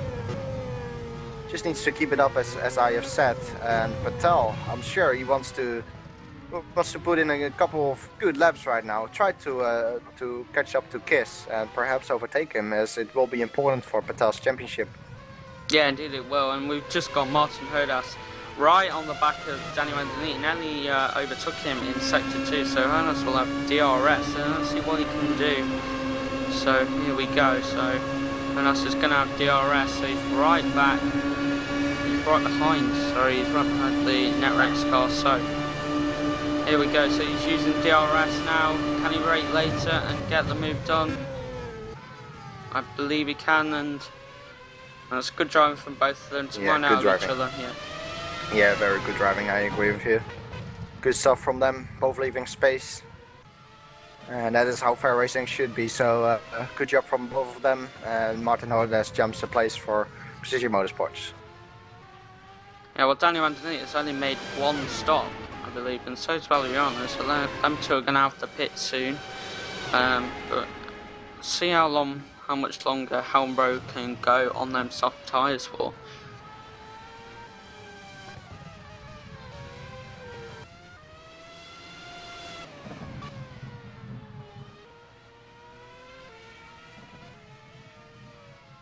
I think Daniel Kiss is currently quickest out on track. He closed his teammate Conti down by half a second.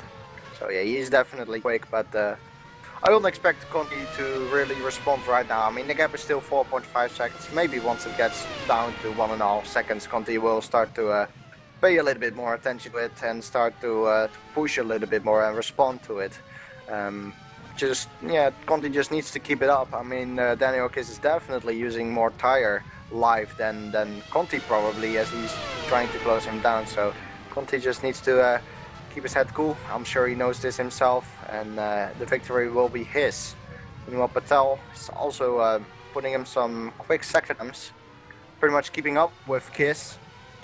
But that's not enough probably for Patel. Patel wants more, I think, so he wants to be faster than Kiss, but it's it's currently not really working that way, or going that way, I should say. And now we see Alvaro Torres catched up to Peter Helmbro. And Alvaro Torres in the slipstream, Jelmo still on those soft tires. Alvaro Torres goes around the outside there, crossing the start-finish line right now. Yes, DRS as well, so this is probably a straightforward pass. As Peter Helmbro settles himself now for P6 then, so that is another move done.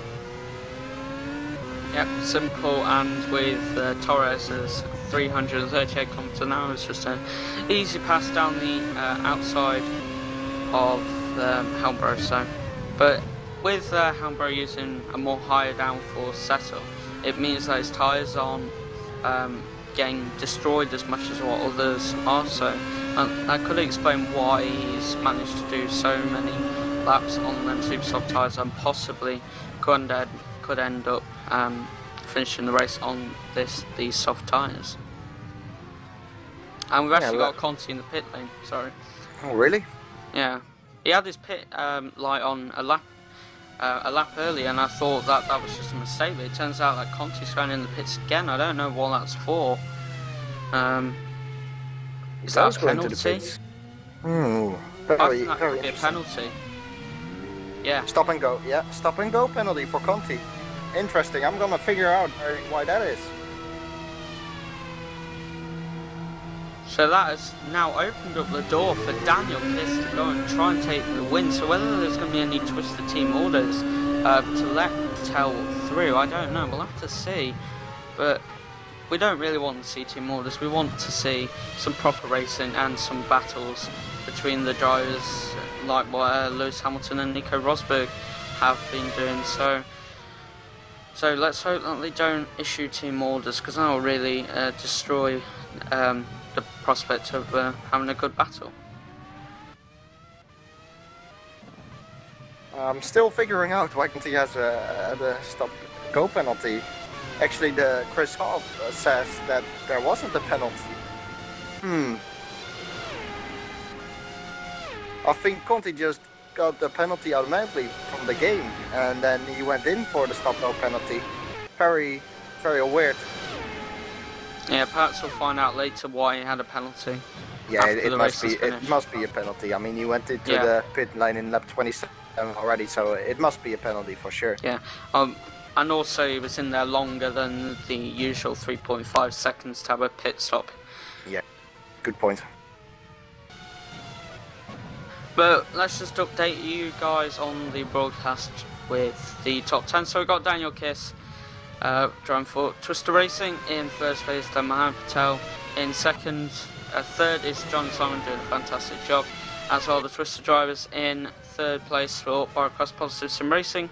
Aurora Torres in fourth, Crown 7 Netrex, Peter Helmbro for Avid Chronic Racing in P5, Michael Conti in P6 for Twister Racing, Patrick Holzen doing a good job for GS Racing in P7, Shuri Toman in P8, that's where he wants to be for the sprint race, as does Patrick Holzen, and Shuri's driving for Precision Motorsports. His teammate Martin Herdas in P9, Daniel Anthony rounds out the top 10 for Crown 7 Netrex. And then we've only got 3 more drivers, which is Valiano for Aerochronic Racing, then we've got Lopez for the Venprodic Racing, and Garcia rounds out the 13 drivers that are actually running in this race for Barcross Positive Sim Racing. Yeah, and look who catched up to Holzman. Jeroen Toman has put in a magnificent couple of laps really, and finds himself now on the back of Patrick Holzman, even having the DRS ready in this lap. Let's see. Yeah, here his rear wing goes open, and there he goes. Look at the top speed, 340 kilometers an hour as he brakes. So much later than Holzman, unbelievable. And Holzman, I think his top speed must be around 320 kilometers an hour. So Jeroen Toman is much quicker than Holzman with DRS. So Toman has done a good job catching up to Holzman. Now he just needs to be close enough to Holzman when he opens up his DRS. And Holzman actually made a mistake in turn 7, which puts Toman in the good position now, as he will have DRS once again. This is just to help him closing down more. I mean, that trade is not that big at all, so it only helps you really to close down, unless you're really close behind someone, then you can overtake. Jeroen is right now really close behind Patrick Holzman. Oh, Holzman oversteer on the exit, that's gonna be it. Holzman pulls over and lets Toman pass, and Holzman doesn't pit. So Holzman just pulled over and lets Toman pass, and now he's going to have a toe back on Toman as he is trying to pass him back, but Jerry will have no DRS, so Holzman will have DRS. So here goes Holzman on the inside for the next turn, turn 1, brakes late and gets the move again done. So he takes him back, and we see Lopez now in front battling with Garcia. That is all for position. However, they are a lap down, so they will have to move over soon and let Holzman and Toman pass again.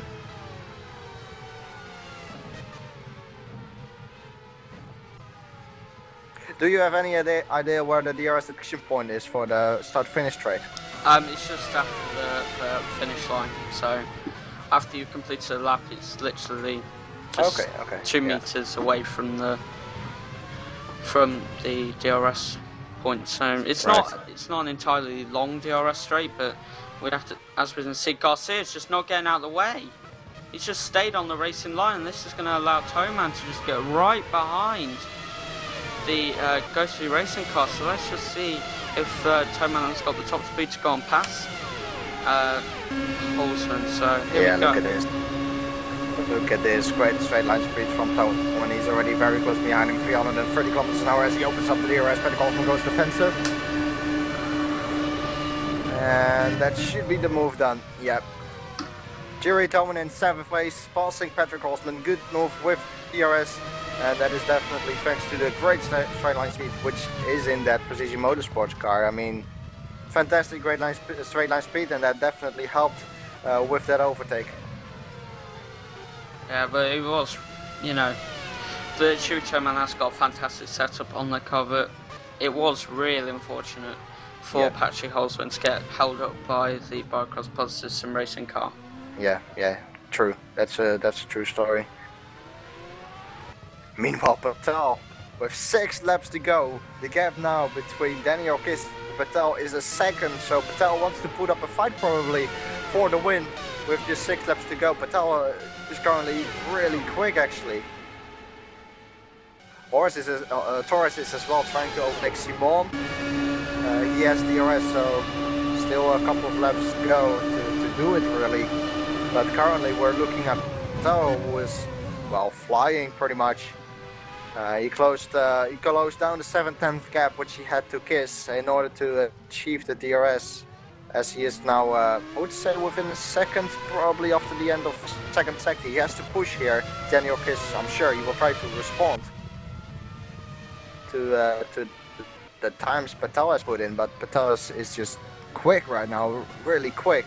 Is 9:10, so Patel is now within DRS range. He's definitely not close enough to overtake him now, but give him a lap or 2 maybe, and maybe he will be on this.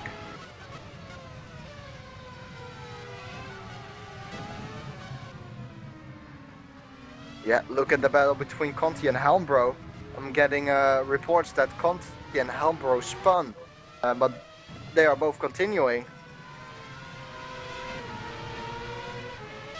Can you perhaps have a look at the replay, or I will do it myself? Now. Okay. I'm interested to see what happened there, really, to hear it. But Conti, meanwhile, will have DRS again on Helmbro. Twist having a good straight line speed as well, as he opens up the DRS 340 kilometers an hour, as well as he breaks down for turn 1. Peter Helmbro goes defensive, but the straight line speed was just killing Peter Helmbro there, really. As Twister had the DRS. Yeah, go on. Yeah, I've just got news on the Helmbro and Conti incident. Basically, they went both into turn 1 too wide, and then there just wasn't any room for Helmbro. He was on the curb, and they just tapped the just a racing car, and then just had oversteer on the exit of turn 2, and then just just tapped Conti again. So it's unfortunate for both of them. I think it was a racing incident. I don't think Helmbro will get any penalties if it does get protested. Oh, wait, you have a team order.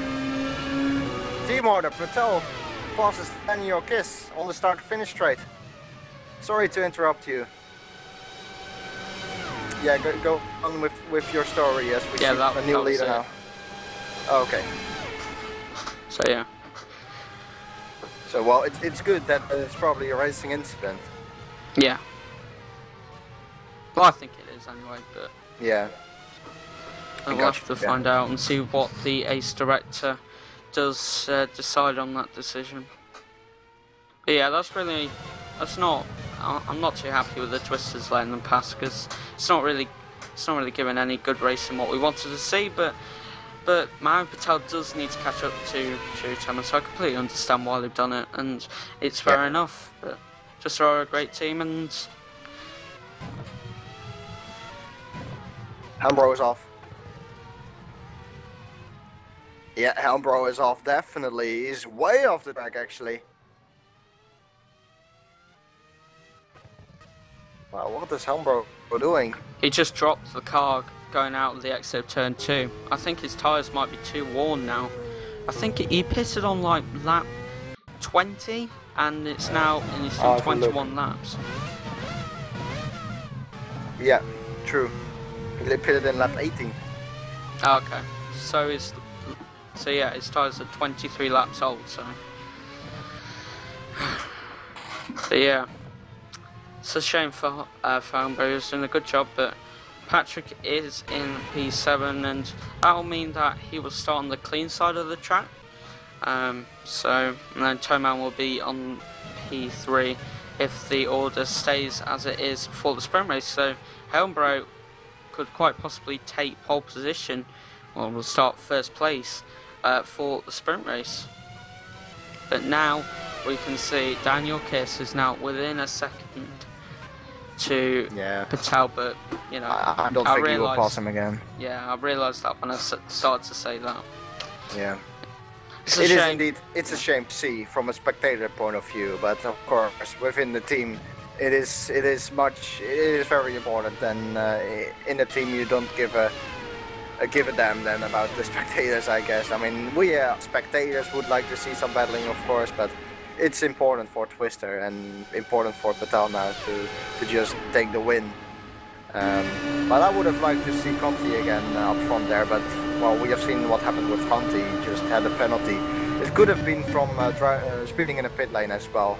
That is quite possibly as well, but we don't know 100% sure.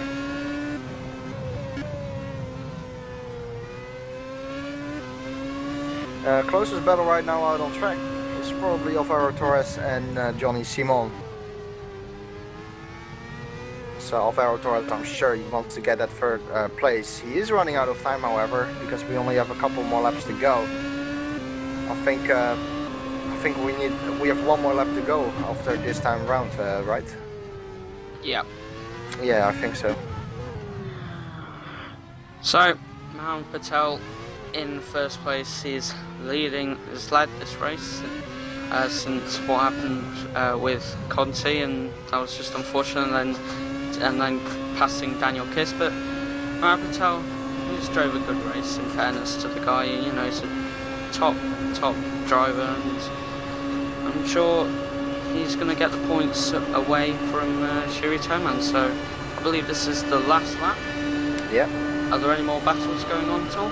Alvaro Torres had the eyes on Johnny Simon, but once again he's too far back. Alvaro Torres is struggling with traction a little bit, I think, out of some corners. Maybe due to the dirty air, but that is currently the big issue for him. He cannot really put the power down easily, and well, you of course need that when you're going to overtake another car.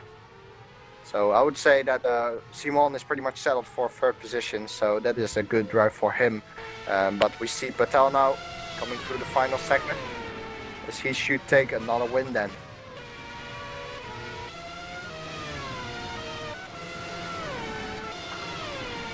Here comes Patel through the final corner in the oval section.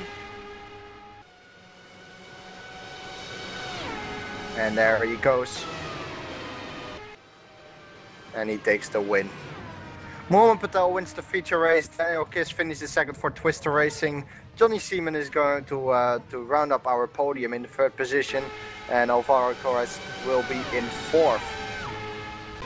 So good stuff from Seaman finishing on the podium. Good stuff from Twister as we see Marco Conti now going through the final corner. And well, bad luck for Conti probably. I don't know if it was because of speeding in the pit lane. I suppose it is because I cannot really find another reason.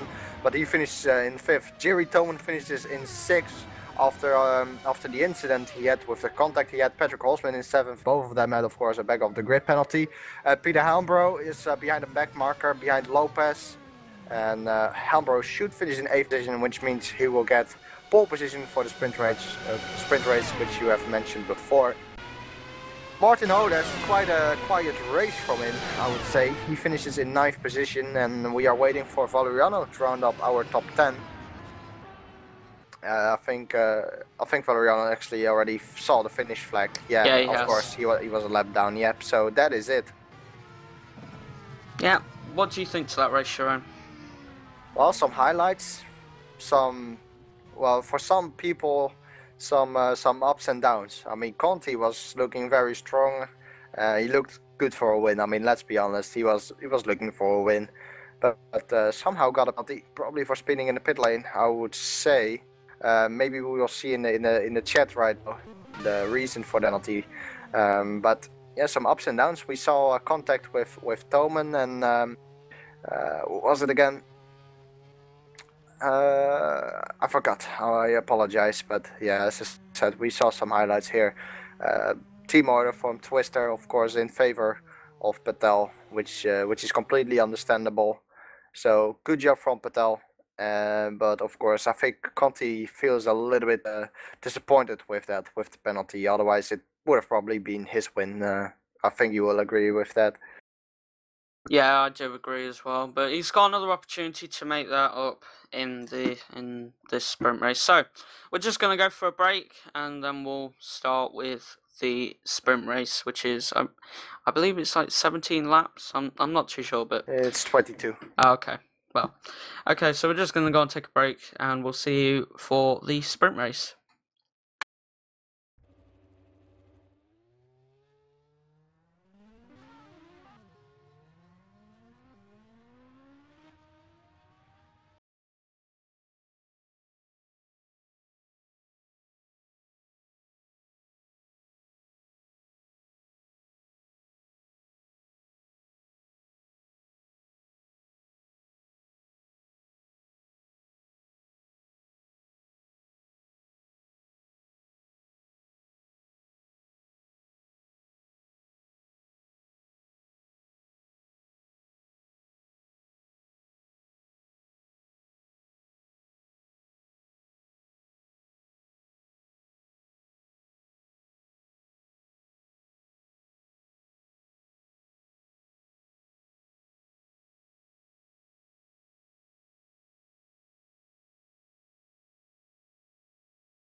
After a little break, we are right now back again on the Indianapolis Motor Speedway and preparing ourselves for the sprint race, 22 laps long. And the starting order is the top 8 from the feature race reversed.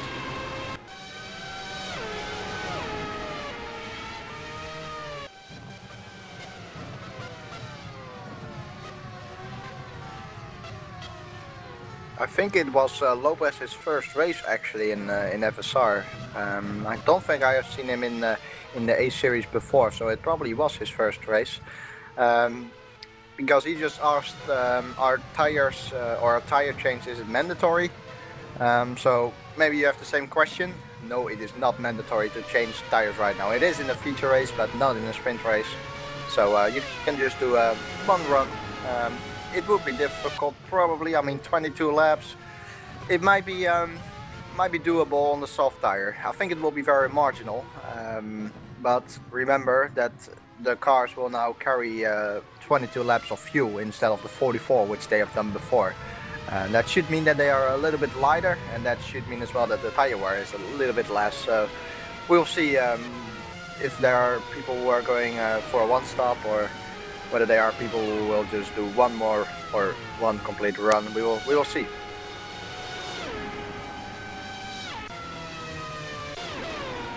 So this is again warm up, just giving the drivers again a little bit of preparation, a little bit of time to prepare themselves, maybe take a drink or something like that. I mean, it is two races like very close to each other, and it can be very tough for the drivers. Actually, talking from my own experience, even one single pro race for me is already a lot. I mean, very sweaty, you are quite tired, and then you have to do another 22 lap race. And of course, World Championship is a different story. I mean, it is 100% race distance. It is amazing, really. It's a very long race in the World Championship. But enough talking about the World Championship. I mean, we are right now watching the Ace Championship. So the back of the grid penalties, which Holzman and Thoman had, they got removed, I think, for this race. So they can just start. And I think, was it Thoman in 6? I think so. So, well, top 8 reversed. You can calculate it. So we're starting in 30 seconds. And James, are you there? Yeah, I'm here. Okay.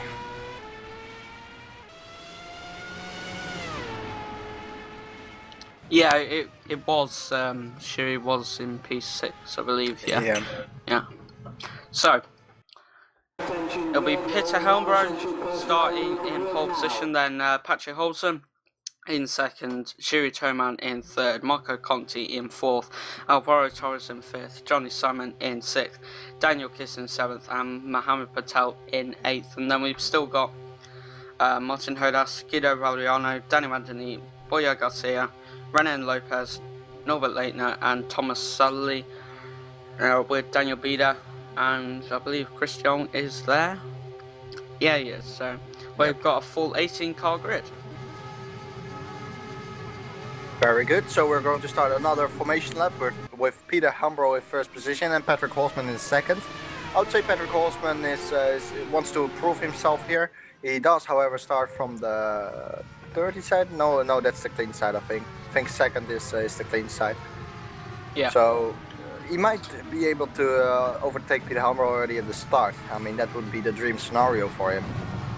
Of course, Thierry Thoman starts from a third. He is, of course, looking feisty as well. He wants to, I would say, he wants to win this. Wouldn't you think so? Yeah, I do. You know, Thierry needs to catch up to the points that he lost in that feature race. So, you'd expect Jerry to do well here, as Patrick Holzman, Marco Conti. There are some really fast drivers in the A Series that will no doubt go on to bigger things like the World Championship. So let's see how this race pans out. So we're currently on the formation lap, and we are going in, and Helmbro is going into turn 10, I believe. Yes, he is. And then now turn 11. And well, he is on the super soft tire. Yeah. So and Patrick Holzman and Toman are in, I think.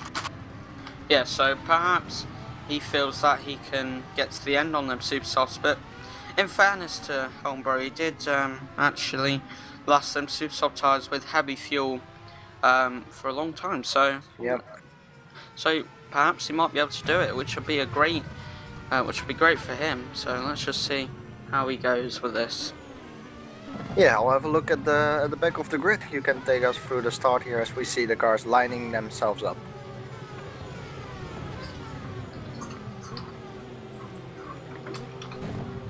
So we're just waiting for the lights.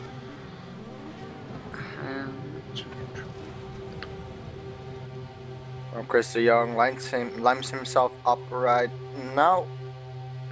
He's stationary now, so the light should be on right now. So we've got one light, we have 2 lights, 3 lights, 4 lights, 5 lights. Lights out and away we go here at Indianapolis, and Patrick Holzman's got a good start. And now we've got Twister driver. I'm not too sure. Oh, it's Michael Conti. He's had an electric start. He's already up into P3, and Helmbro's gone wide. And this could mean Conti could take the lead, but Holzman's squeezing him. There's a little bit of contact, and Conti's gone from P5 up into first place. What a start from Marco Conti. Well, the start indeed. Some chaos with Danny Van den Niet and Boya Garcia. Same for Liedner. Liedner did the same thing Peter Helmbro did, so he finds himself a little bit back too. But indeed, what a start from Conti that was.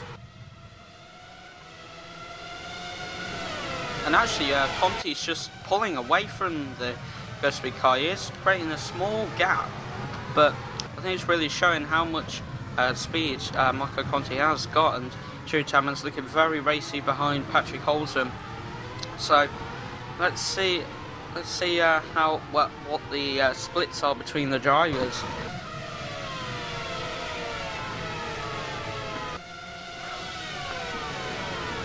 So far it was a pretty clean start. Would you agree, Jeroen?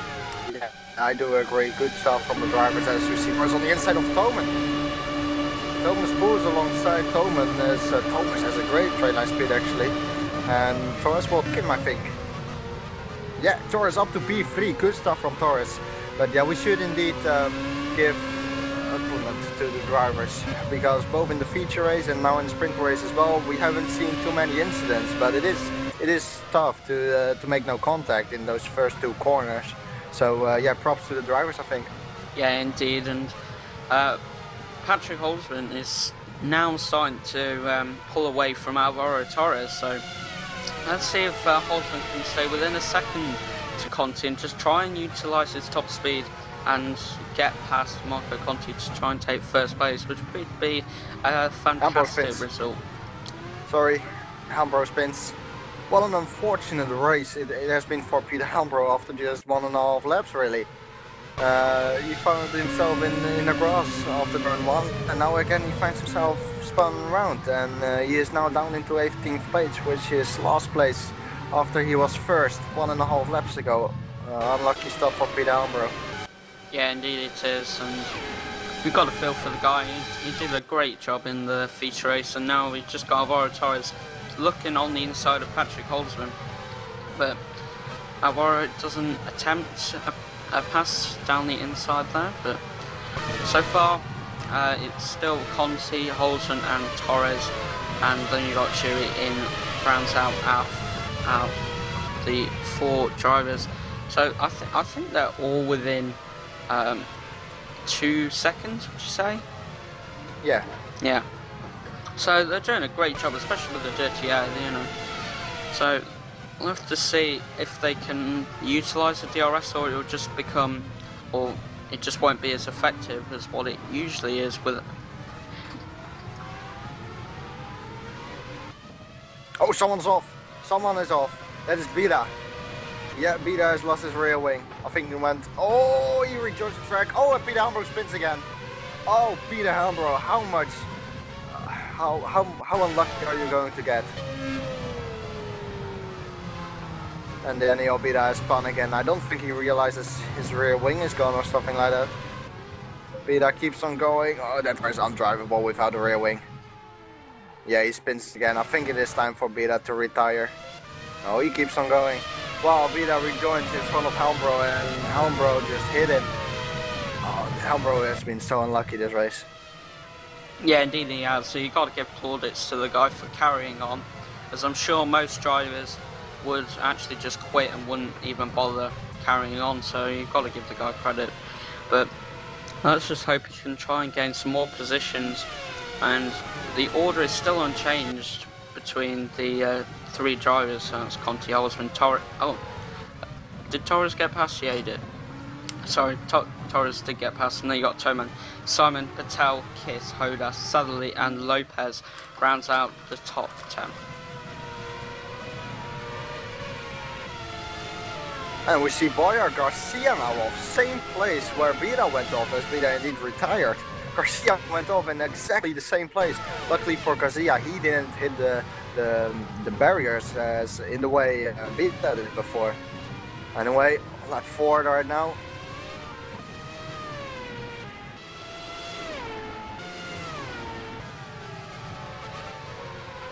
We don't see that much close racing up front. It is Johnny Simon who is quite close to Thoman, and that is really pretty much it. I mean, these guys are just too far back really to overtake at the moment, but we do have a nice battle for 12th position. Yeah, Torres just made a little mistake, and now it's allowed Jeroen Thoman to get right on the back of the Netrex car, and also Simon's involved in that as well. So, oh, and Simon just gets a little bit twitchy, but there you go, they've both got DRS, so it's not going to be that effective. But let's see if they can. Let's see if Jeroen can pass the Netrex car on the main straight. Well, I think Simon is looking really good on the back of Thoman. Simon is doing such a great job. I don't really think he has the straight line speed though, really to overtake him yet. But we need to have a look at that really, at the straight line speed from Simon compared to Thoman. Yeah, I can. It's fine. Okay, so Thoman behind Alvaro Torres. Alvaro Torres is very quick actually in that first sector. Put out a little bit of a gap. Thoman will have DRS. Then Simon behind him as Thoman hits 334 kilometers an hour as he slows down the car. Yeah, Simon was hitting 332, so okay. It's only 2 kph difference there. Yeah, so probably the reason why Simon keeps up with Thoman that well through the first 2 sectors is because he's running a higher downforce, but then he's finding himself, he's struggling with passing Thoman at the moment because of the higher downforce probably.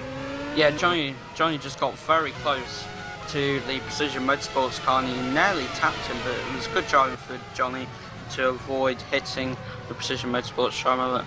As you've said, he's done a fantastic job. And don't forget Mohamed Patel was on the back of that fight as well, with Daniel Kiss behind him. And Simon actually lost a little bit of ground to Thoman, I think, so maybe a chance for to overtake, although I do think that he is slightly too far back. We still have a good battle for 12th position, however. Look at this, Chris de Jong and Norbert Liener going side by side through what is turn 11, and that Norbert Liener having a poor exit, and now Danny van der Niet comes through as well in the Crown 7 Netrex car, so good battling here, because these guys are really close to each other. And now Norbert Liener around the outside, no, he's pulling back into the slipstream of van der Niet. And now both drivers will have DRS on Chris de Jong as they are going to make it almost 3 wide entering turn 1, not yet though, or not fully. And then even need down the inside of Chris de Jong. Chris de Jong having the inside of turn 2, however, so then even need not able to make the pass just yet, but good battling here. Just need to keep it clean, and Chris de Jong having a little bit of overstay. That gives position to Chris, or then even need, I think. And now Chris de Jong goes wide for the hairpin. And that is going to let Norbert through as well. Yeah, we've still got just going away and just shooting up to the top 10. We've still got this battle between Torres, Toman, Simon and Patel, and plus Daniel Kiss as well, so it's looking like a great battle, but the DRS is just going to become redundant because it's just not going to be as effective as if the person ahead didn't have DRS. So let's just take a look and see if Toman can try and get past Torres, but I think he's too far away, and I don't know if he's got DRS or not. But now you've got Simon looking on the inside of the Precision Motorsports car, looking very good behind the Precision Motorsports car, and let's just see what he can do, whether he can use this little straight with DRS to his advantage. But he's got very close again. He's doing a fantastic job to not hit, for him to not run to the back of the Precision Motorsports car. Sadler, meanwhile, has still hold us for 8th position, but that is further down. Rejoining again with the battle for top 5, really. Yeah. We see Simon very close behind Toman again. Alright, so as they're going into turn 11 now, is Simon, and now he should have DRS, so he's going to see the DRS activation point now, and now he's going to get DRS on Toman, but has Toman just got too much top speed in that Precision Motorsports car? Let's find out. So now, with the DRS, Johnny Simon, Toman hasn't got DRS, can he overtake him? He's just too far back there. So they both head into turn 1, then turn 2, and they're both them cars are looking fairly stable, it has to be said. And now Simon really does get close to the Precision Motorsports car through sector 1, and then at the start of the sector 2. So, and again he gets very close, and Johnny's on the super soft tyres and Toman on the soft, so you would expect Simon to pass Chiri, but Chiri's the top driver, and you know, whether we'll have to see whether he can pass him or not, but Chiri is doing a fantastic job to be on the soft tyres and still be ahead of the Bikecross Positive Sim Racing car. For sure, and it must be difficult for Toman to really concentrate as well on Alvaro Torres up front. I mean, he has his mirrors full of Johnny Simon, but meanwhile he wants to close the gap as well to Alvaro Torres, of course. As, I'm sure he would like that for position.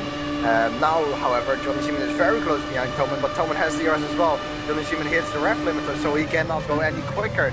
And once again, Toman is outperforming the Biocross the car in terms of straight line speed, and that is just the difference right now.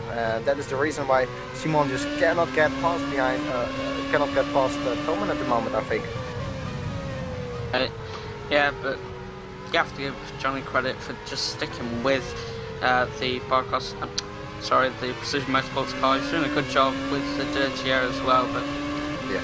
But if Torres just pulls out a bit more of the gap, then he might be, then Toman won't get the DRS. Maybe Johnny can try and pass him again if he gets closer. He is closer now, so whether he'll be able to pass him, I don't know. But then again, now Chiri is closer to Torres now, so whether Chiri might be able to get past Torres, but Torres has got quite a high top speed, so we'll have to see. And I thought Johnny was just about to pit them, but he isn't. But he has got his pit light on, so does that mean Johnny's going to pit? Might well be me. Yeah. Yeah. I was just thinking whether it was a mistake or not, so I don't, or he set it up wrong, I don't know, but surely them tyres will be able to last. Because I think Peter Elmbro proved it, even with the heavy race fuel, that you can still get 18 laps out the super soft tyres if you're careful. But now Torres has run wide, and it might allow Chiri to catch up to the Netrex car and possibly pass him on the main straight. So, oh, and actually Johnny's pit light has gone off now. So perhaps he accidentally clicked it, or he's decided, yeah, maybe. Oh, it's actually come back on again.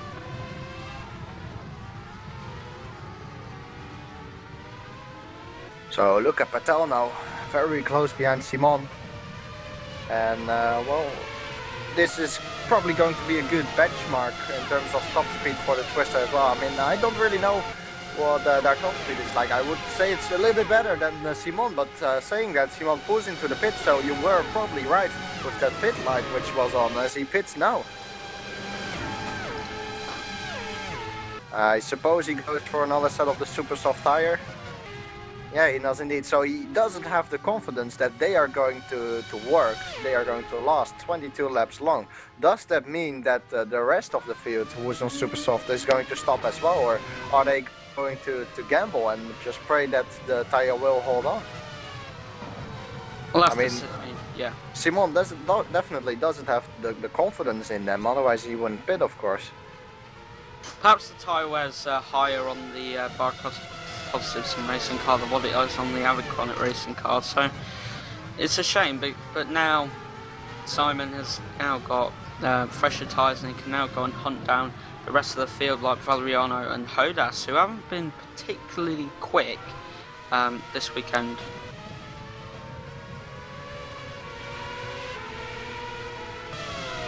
So Jeroen Toman now finds himself on the back of Alvaro Torres. And Alvaro Torres in pits? Yeah, Alvaro Torres in the pits as well. So that's another guy on the super soft tire who pits, and now Torres out on the soft tire still, being followed by Patel, and Patel will have DRS on Toman. But he is too far back, 337 kilometers an hour for Patel, but yet it is not quick enough to overtake Toman, or at least attempt to overtake. So we're just looking at John Simon. I was just thinking whether he was going to get past the Netrex car, but he has done. He's undercut Alvaro Torres, and he's now up into P9, and he's now going to hunt down Valeriano. So we'll just give it a couple of laps, and you would expect with the fresher tyres, Johnny, to pass Valeriano. I've actually got Helmbro in the pits, so even though he did 18 laps on them super soft tyres, he still can't make them last 22 laps. He's actually pitted on lap 12, so that's quite a surprise for me. But yeah, same. Yeah, and is that some kind of indication that it is pretty much impossible to do 22 laps on these tyres? We have to find out, I guess. As we see Patel once again closing down on Toman, down the start finish straight. He opens up his DRS. Toman goes defensive. No, he doesn't. Leaves the door wide open. Patel will take this opportunity probably. Does stick it around the outside. It will be the inside for next corner. Patel tries it around the outside on the super soft tire. But no, they don't give him the grip that he wanted there around the outside. Of course, off the ideal racing line. So loss of grip there. Yeah, indeed. I was just thinking about Helmbro, how he had them, how he's had them spins, and he went off, and perhaps he's locked up his tyres and destroyed his tyres, so that's possibly why he's pitted so early. Yeah, those spins definitely didn't help, of course.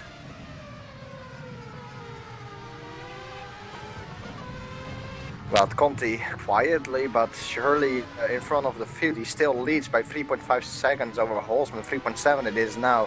So Conti is looking so strong here. Meanwhile, Patel once again is behind Toman, but Patel didn't have a great exit at all. Out of turn 11, that is. So he's too far back really to overtake. As we see the super soft guy still running. I think nobody pitted. Thomas Sadler running quite a quiet race as well in 6th position.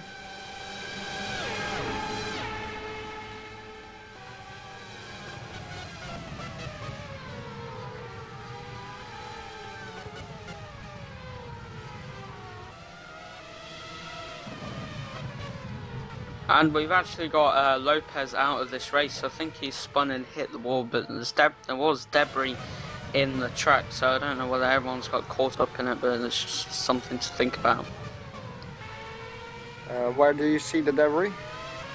I mean, it was this rear wing on the at the start of the main straight. Oh, okay. I think it might have been cleared now. Yeah.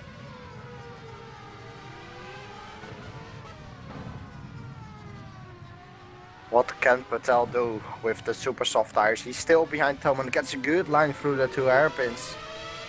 He just needs to focus now on the exit here. It is tricky though with the dirty air.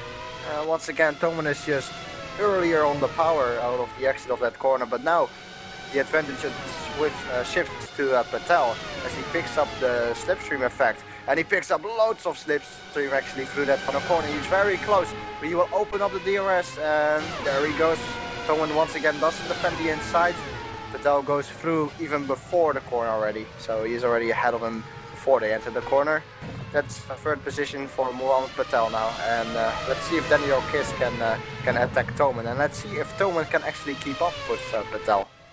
Yeah, I think it'll also be interesting to see if Patel has got the speed and time to go and try and attempt to pass around Holzman, but Conti doing a fantastic job. He got really unlucky with that stop-go penalty in the feature race, but he's doing a fantastic job, and this is probably what he should have got in the feature race, but let's just hope he does manage to win here.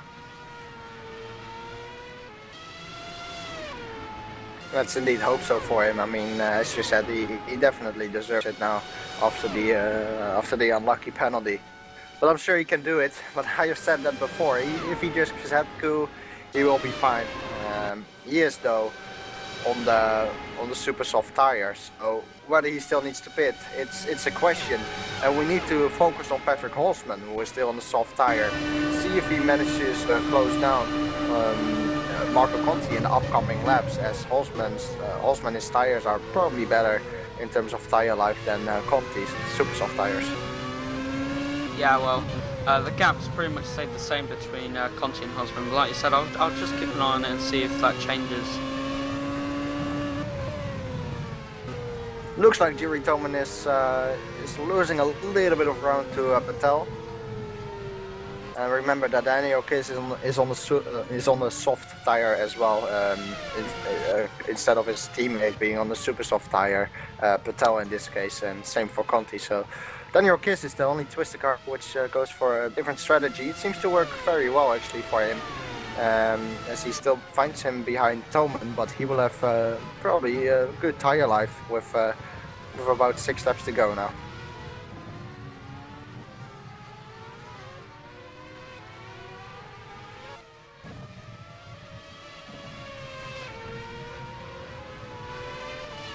Let's see if Toman gets DRS on Patel. I don't think he will. No, he doesn't, so Daniel Kiss will have DRS. He's quite far back. I would say he's too far back.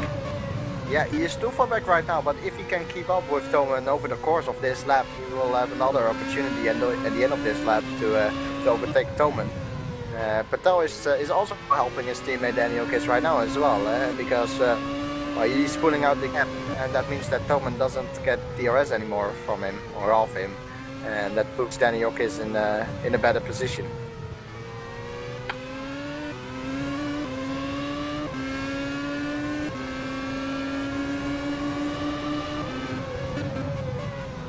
Well, Alvaro Torres is battling a little bit with Martin Hodas.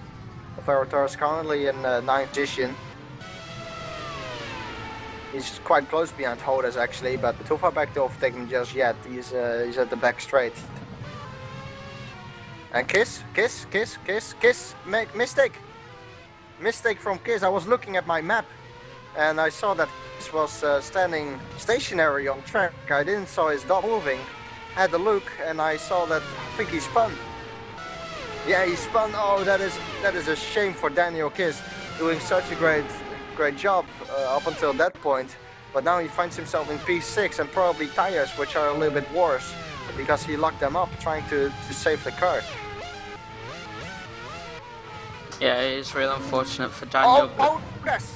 Oh, that's crashes. Sorry to interrupt you. A crash has been, a crash between Hodas and Torres was there at the end of the first after the DRS zone, entering the first corner. I think both drivers just turned in on each other. I'll have a look. I think Hodas just clipped the rear wheel of Torres. Yeah. So. Yeah, they were side by side, and Torres just turned in. Yeah, Torres turned in on Hodas, but I would say that Torres just expected Hodas to go to the left a little bit more, as that is more or less the racing line for that corner, but Hodas didn't. I think he had all the right to stay there in the middle of the track, but Torres just didn't expect that. Yeah. Yeah, Hodas did was perfectly fine being there. I think Torres might have misjudged that he got past if he had got past Hodas.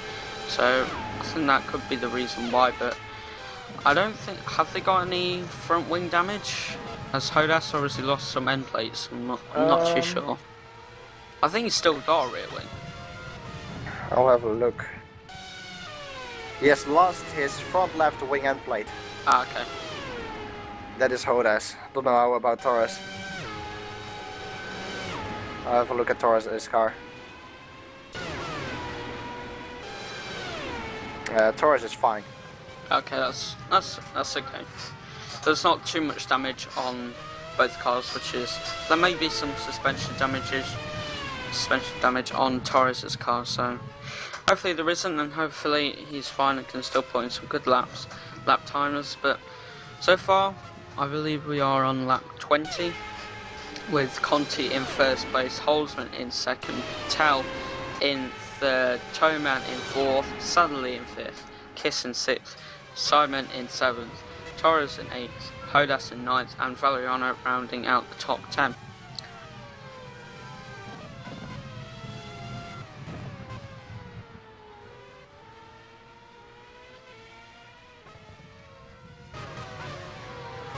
So, this is the final lap for Marco Conti. No, I think it will be next lap. Yeah. He's on lap 21 now. He's on lap 20, right? Yeah, but in the when you actually view the driver, it says it's on lap 21. I think it's another lap to go, to be honest. Okay. I see Garcia in front of Conti, yeah. Okay. Sorry, my mistake. No worries. Indeed, confirmation that this is not the last lap. The battling is on though for well, what is it, 6th position between Simon and Kiss. So after the mistake Kiss has made, I think his tires are gone, and now he finds himself in front of Simon, who is on those super soft tires. Remember, he pitted in lap 11, or lap 11 I think it was, and he's on the back of Daniel Kiss, but Daniel Kiss in twist car having quite a good top speed. Johnny Simon is definitely going to give a shot as he's opening up the DRS right now. He reaches 331 kilometers an hour, but it is just not enough, it looks like it. They both brake very late. Johnny Simon going inside Daniel Kiss's car a little bit. Once again, it's lag related for sure. But that shows that Simon is just not having the straight line speed he wants.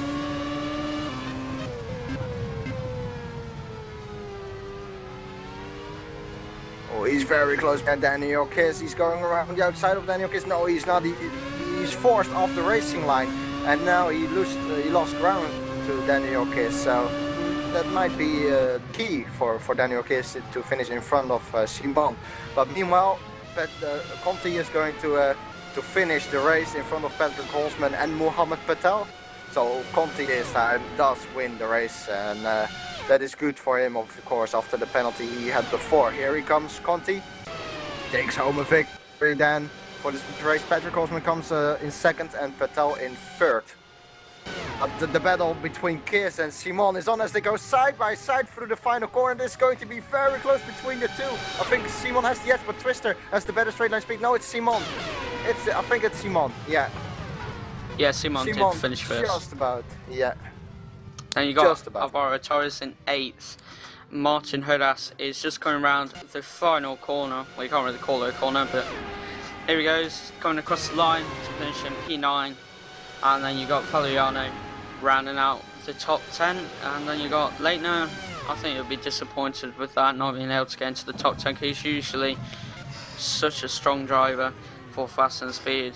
And Danny Mandini rounds, I think he's the last driver who hasn't been lapped, so he finishes in P12, and then Garcia in 13th, Helbro in 14th, and then the people that haven't finished this race is Renan Lopez for Project Racing, Christian Crown 7 for Crown 7 Net Race, then Thomas Mundy. It's been a really difficult weekend for Thomas, but he is a good driver. and it's just really unfortunate for him. And then Daniel Bieder rounds out the 18 car grid with only it's only 14 drivers that finish. Yeah, that's correct. So Conti takes home a victory then, a well-deserved victory after the penalty he had in the feature race. I'm sure he will be happy with that. Holzman in second. I think he would be happy with that. I think Holzman has been quick throughout this day, really, throughout the 2 races. Mohammed Patel finishes in third and Jerry Toman in fourth. Yeah, well, it's been a fantastic race here. The Indianapolis has definitely thrown up some surprises here. Holzman's, like you said, drove a great race, but so was Conti, and the top 5 definitely deserve where they've come because they've been really, really exceptional here. So that is the end of the A series. This is the end of the round 8 of the A series. We've still got the Pro series for the next round. And then we've also got the World Championship with the likes of Morgan Miranda and Bono Hui, so 2 fantastic drivers. And that is it. Is there anything else you want to add, Jeroen? No, I think we've seen good racing here, as you have said. Twister is looking very dominant again, I would say. So let's see if they can keep on going with this kind of dominance for the next couple of races. I want to thank you for the commentary, and I want to thank Sam Jones for all the recordings and the content and the viewing spectator points. So thanks to you both. Yeah, well, thank you, Jeroen, for doing it, and thanks Sam as well for doing the cameras for us. Because without Sam, we wouldn't be having a broadcast. Because Jako's on personal commitments. So Sam's done a fantastic job. He did a fantastic job in Hockenheim. But thank you everyone for watching. We hope you enjoyed this ace race for round 8 at Indianapolis. We will see you on the next broadcast. Bye bye.